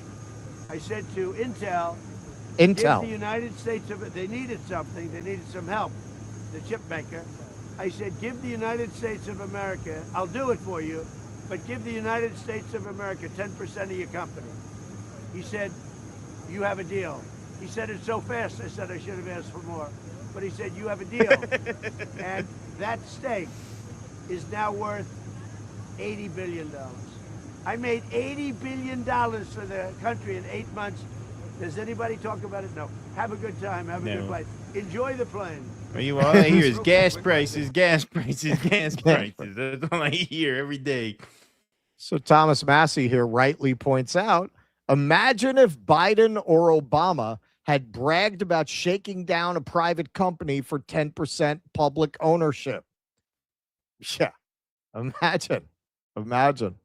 And he calls a few people out. Where are the supposed stalwarts of free markets like Club for Growth or the Heritage Foundation or the Freedom Caucus? No, not when Daddy does it. Not when or really anyone with an R next to their name does it. Doesn't bother them. Okay, so as promised, I went to the hottest place in China, which is in the Uyghur region. This is in the Turpan Basin. And you know what you see over there? You know what those godless socialists produced a lot of? They produced a lot of windmills. They produced a lot of solar panels. That's what I saw all driving through there. Miles and miles and miles of windmills that they had built. And I was very curious about what that did to the cost of electricity. So I interviewed my guide. His name's AJ. He was a great guide. If you're ever out that way, look him up. And here's a little 2-minute video of this. So you see miles and miles. You'd be driving for an hour. You'd be seeing windmills. This place is the hottest place in China. So in summer days, it gets like 40, 50, even 60 can be claim at once. Yeah, claim. Oh, yeah, it's hot out here. So not only hot, but also like very dry because we are like so far away from the oceans. Yes, so this place is the driest and hottest in China. On the way out here, we saw what was the world's largest wind farm in Asia. Now, this is one of the things people get very curious about, prices. Tell them what you pay for electricity. Okay, nowadays we live in China, so we don't pay so much for the electricity. So for my house, 100 is like quite enough for the summer days. And I use this 100 RMB for 3 months in winter days because I don't open AC. All right, so the heaviest use months, you pay 100 yuan. In summer days, yes. When I use my one AC in my room, in my house. All right, so that you understand this, that's $7 in the heaviest. And in the winter, that's 3 months. Yes. $7 over 3 months. All right, so there's your socialism. There's your socialism. These people pay because they built all of this infrastructure at government expense where you don't have a profit-taking entity trying to jack up rates on everybody, where you don't have a governing philosophy that's oriented around letting Kevin O'Leary destroy your town so he can make more money off of sucking up all the water and power where you live, because they don't have a system like that. They actually build things that benefit people. This is why when you poll people around the world, the Chinese rate much higher than Westerners do on their estimation of whether their government is democratic. How could that be? They define it differently. When you ask Westerners what they mean by that, they mean freedom of speech. They mean right to protest. When you ask Chinese people what they mean by that, they mean providing for the people's needs. They see the government building these enormous power projects for the people, and then they see that they're only paying $7 a month in the summer in the hottest spot in China. God knows what it is if you go to places that are cooler in China. If you go to Beijing, what the electricity would be. It's the hottest place in China, $7 a month. And then in the wintertime, when he's not using AC, 3 months, $7, 700 yuan. I talked to a Uyghur who had lived in Canada, and he came back because a lot of people will say, well, what are they making? At least according to people I spoke to, the wage versus expense, you actually come out ahead there in terms of your quality of life. Your quality of life is actually much better in terms of what you can afford relative to what you're getting paid. You actually have more purchasing power than if you live in Canada. So all of this about socialism, there is a point to be made here, but it's a point to be made about capitalism. Why do we have these problems? Because we have a for-profit utility grid. Why America, the richest country on earth, do we nationwide are not able to handle these power loads? Because we have an ancient grid system that has not been properly updated, because all of the federal spending that might go towards that is going towards tax breaks and defense contracts, all of which are aimed at making a very small number of people rich while you have to have your AC at 78 degrees. Yeah, it is unfair while the Walton woman is has a service boat and a main yacht and a helicopter.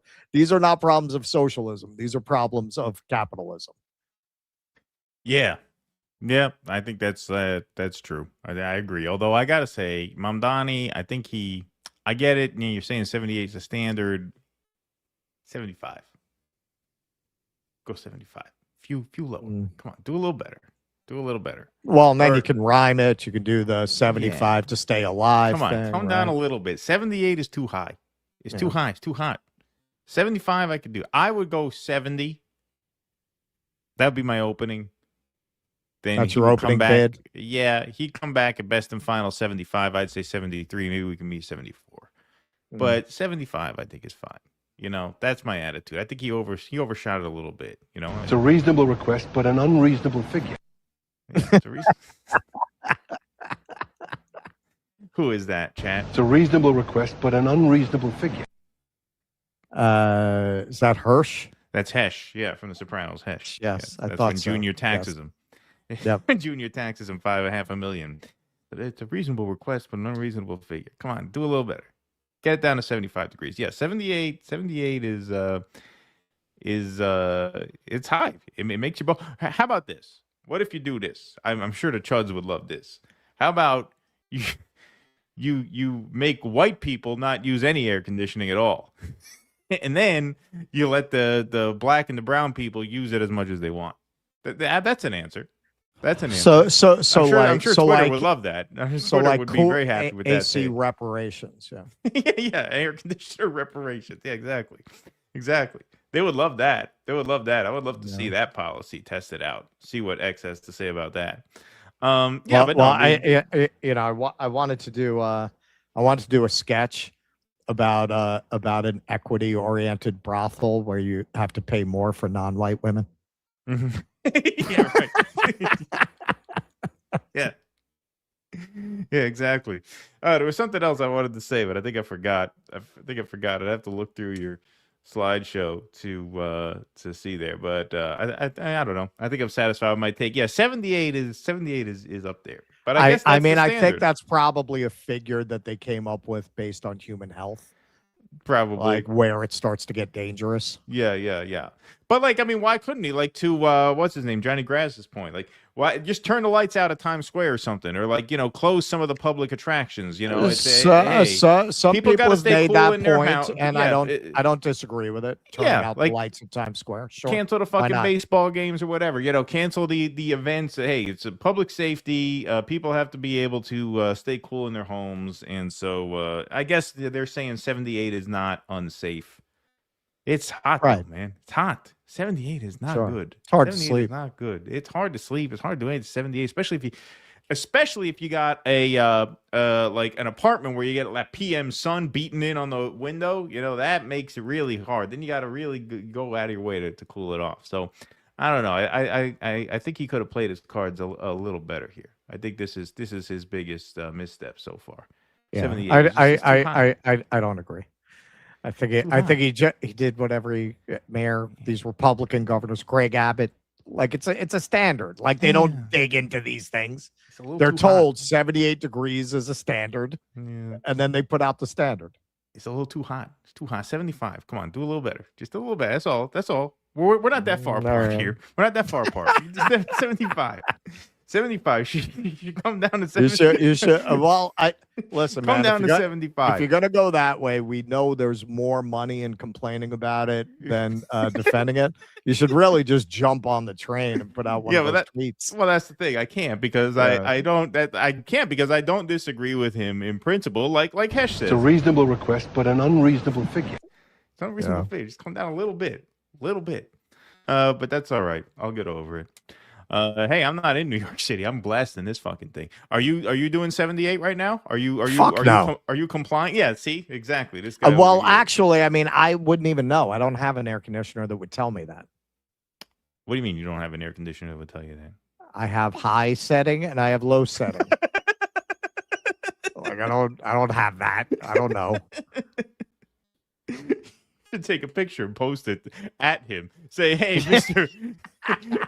Muslim Mayor, what is What's tag Sid 78 Rosenberg? degrees on a cheap AC? Yeah. What's the medium setting, Mr. Scientist over there? Know what's good for human health? What's medium? Is this good? Or are you gonna come drag me out, throw me in Rikers for being. You're gonna take for my being basil. 3 degrees, but they gotta come take my basil for being 4 degrees under regulation.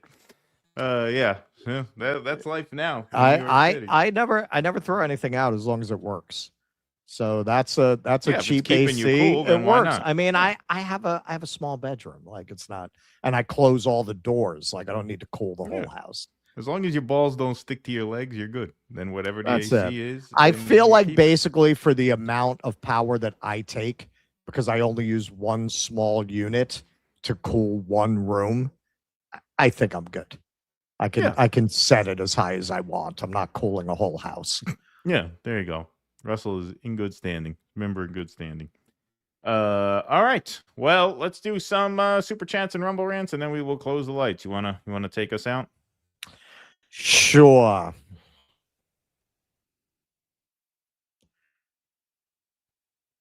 Vianticus Prime, the people who consume 90% of the world's resources shame you for hoping to use anywhere close to 10%. Yeah.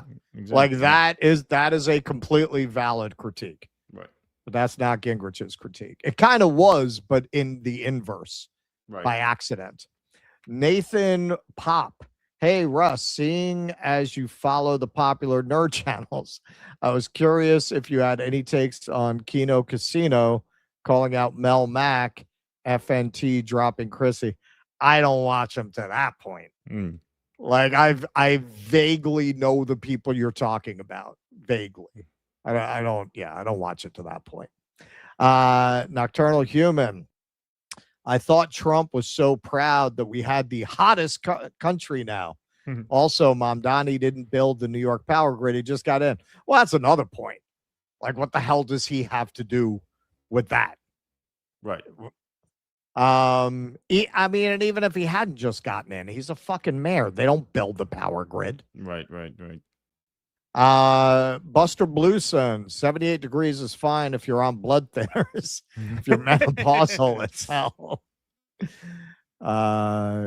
Yeah, I mean, that would be rough. But then again, we're Americans. Like when I went over with my then wife to Australia, they don't freaking use ACs over there. No, I know. They use fans. And honestly, you do get used to it. Yeah. If you don't have AC, you do need something, but you have fans, you adjust, man. Like you stop expecting that level of coolness.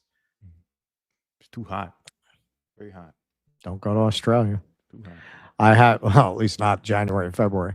I have lots of windmills where I live in Iowa. You know what you don't see here anymore? Whales. Good one. That's a good one. That was good.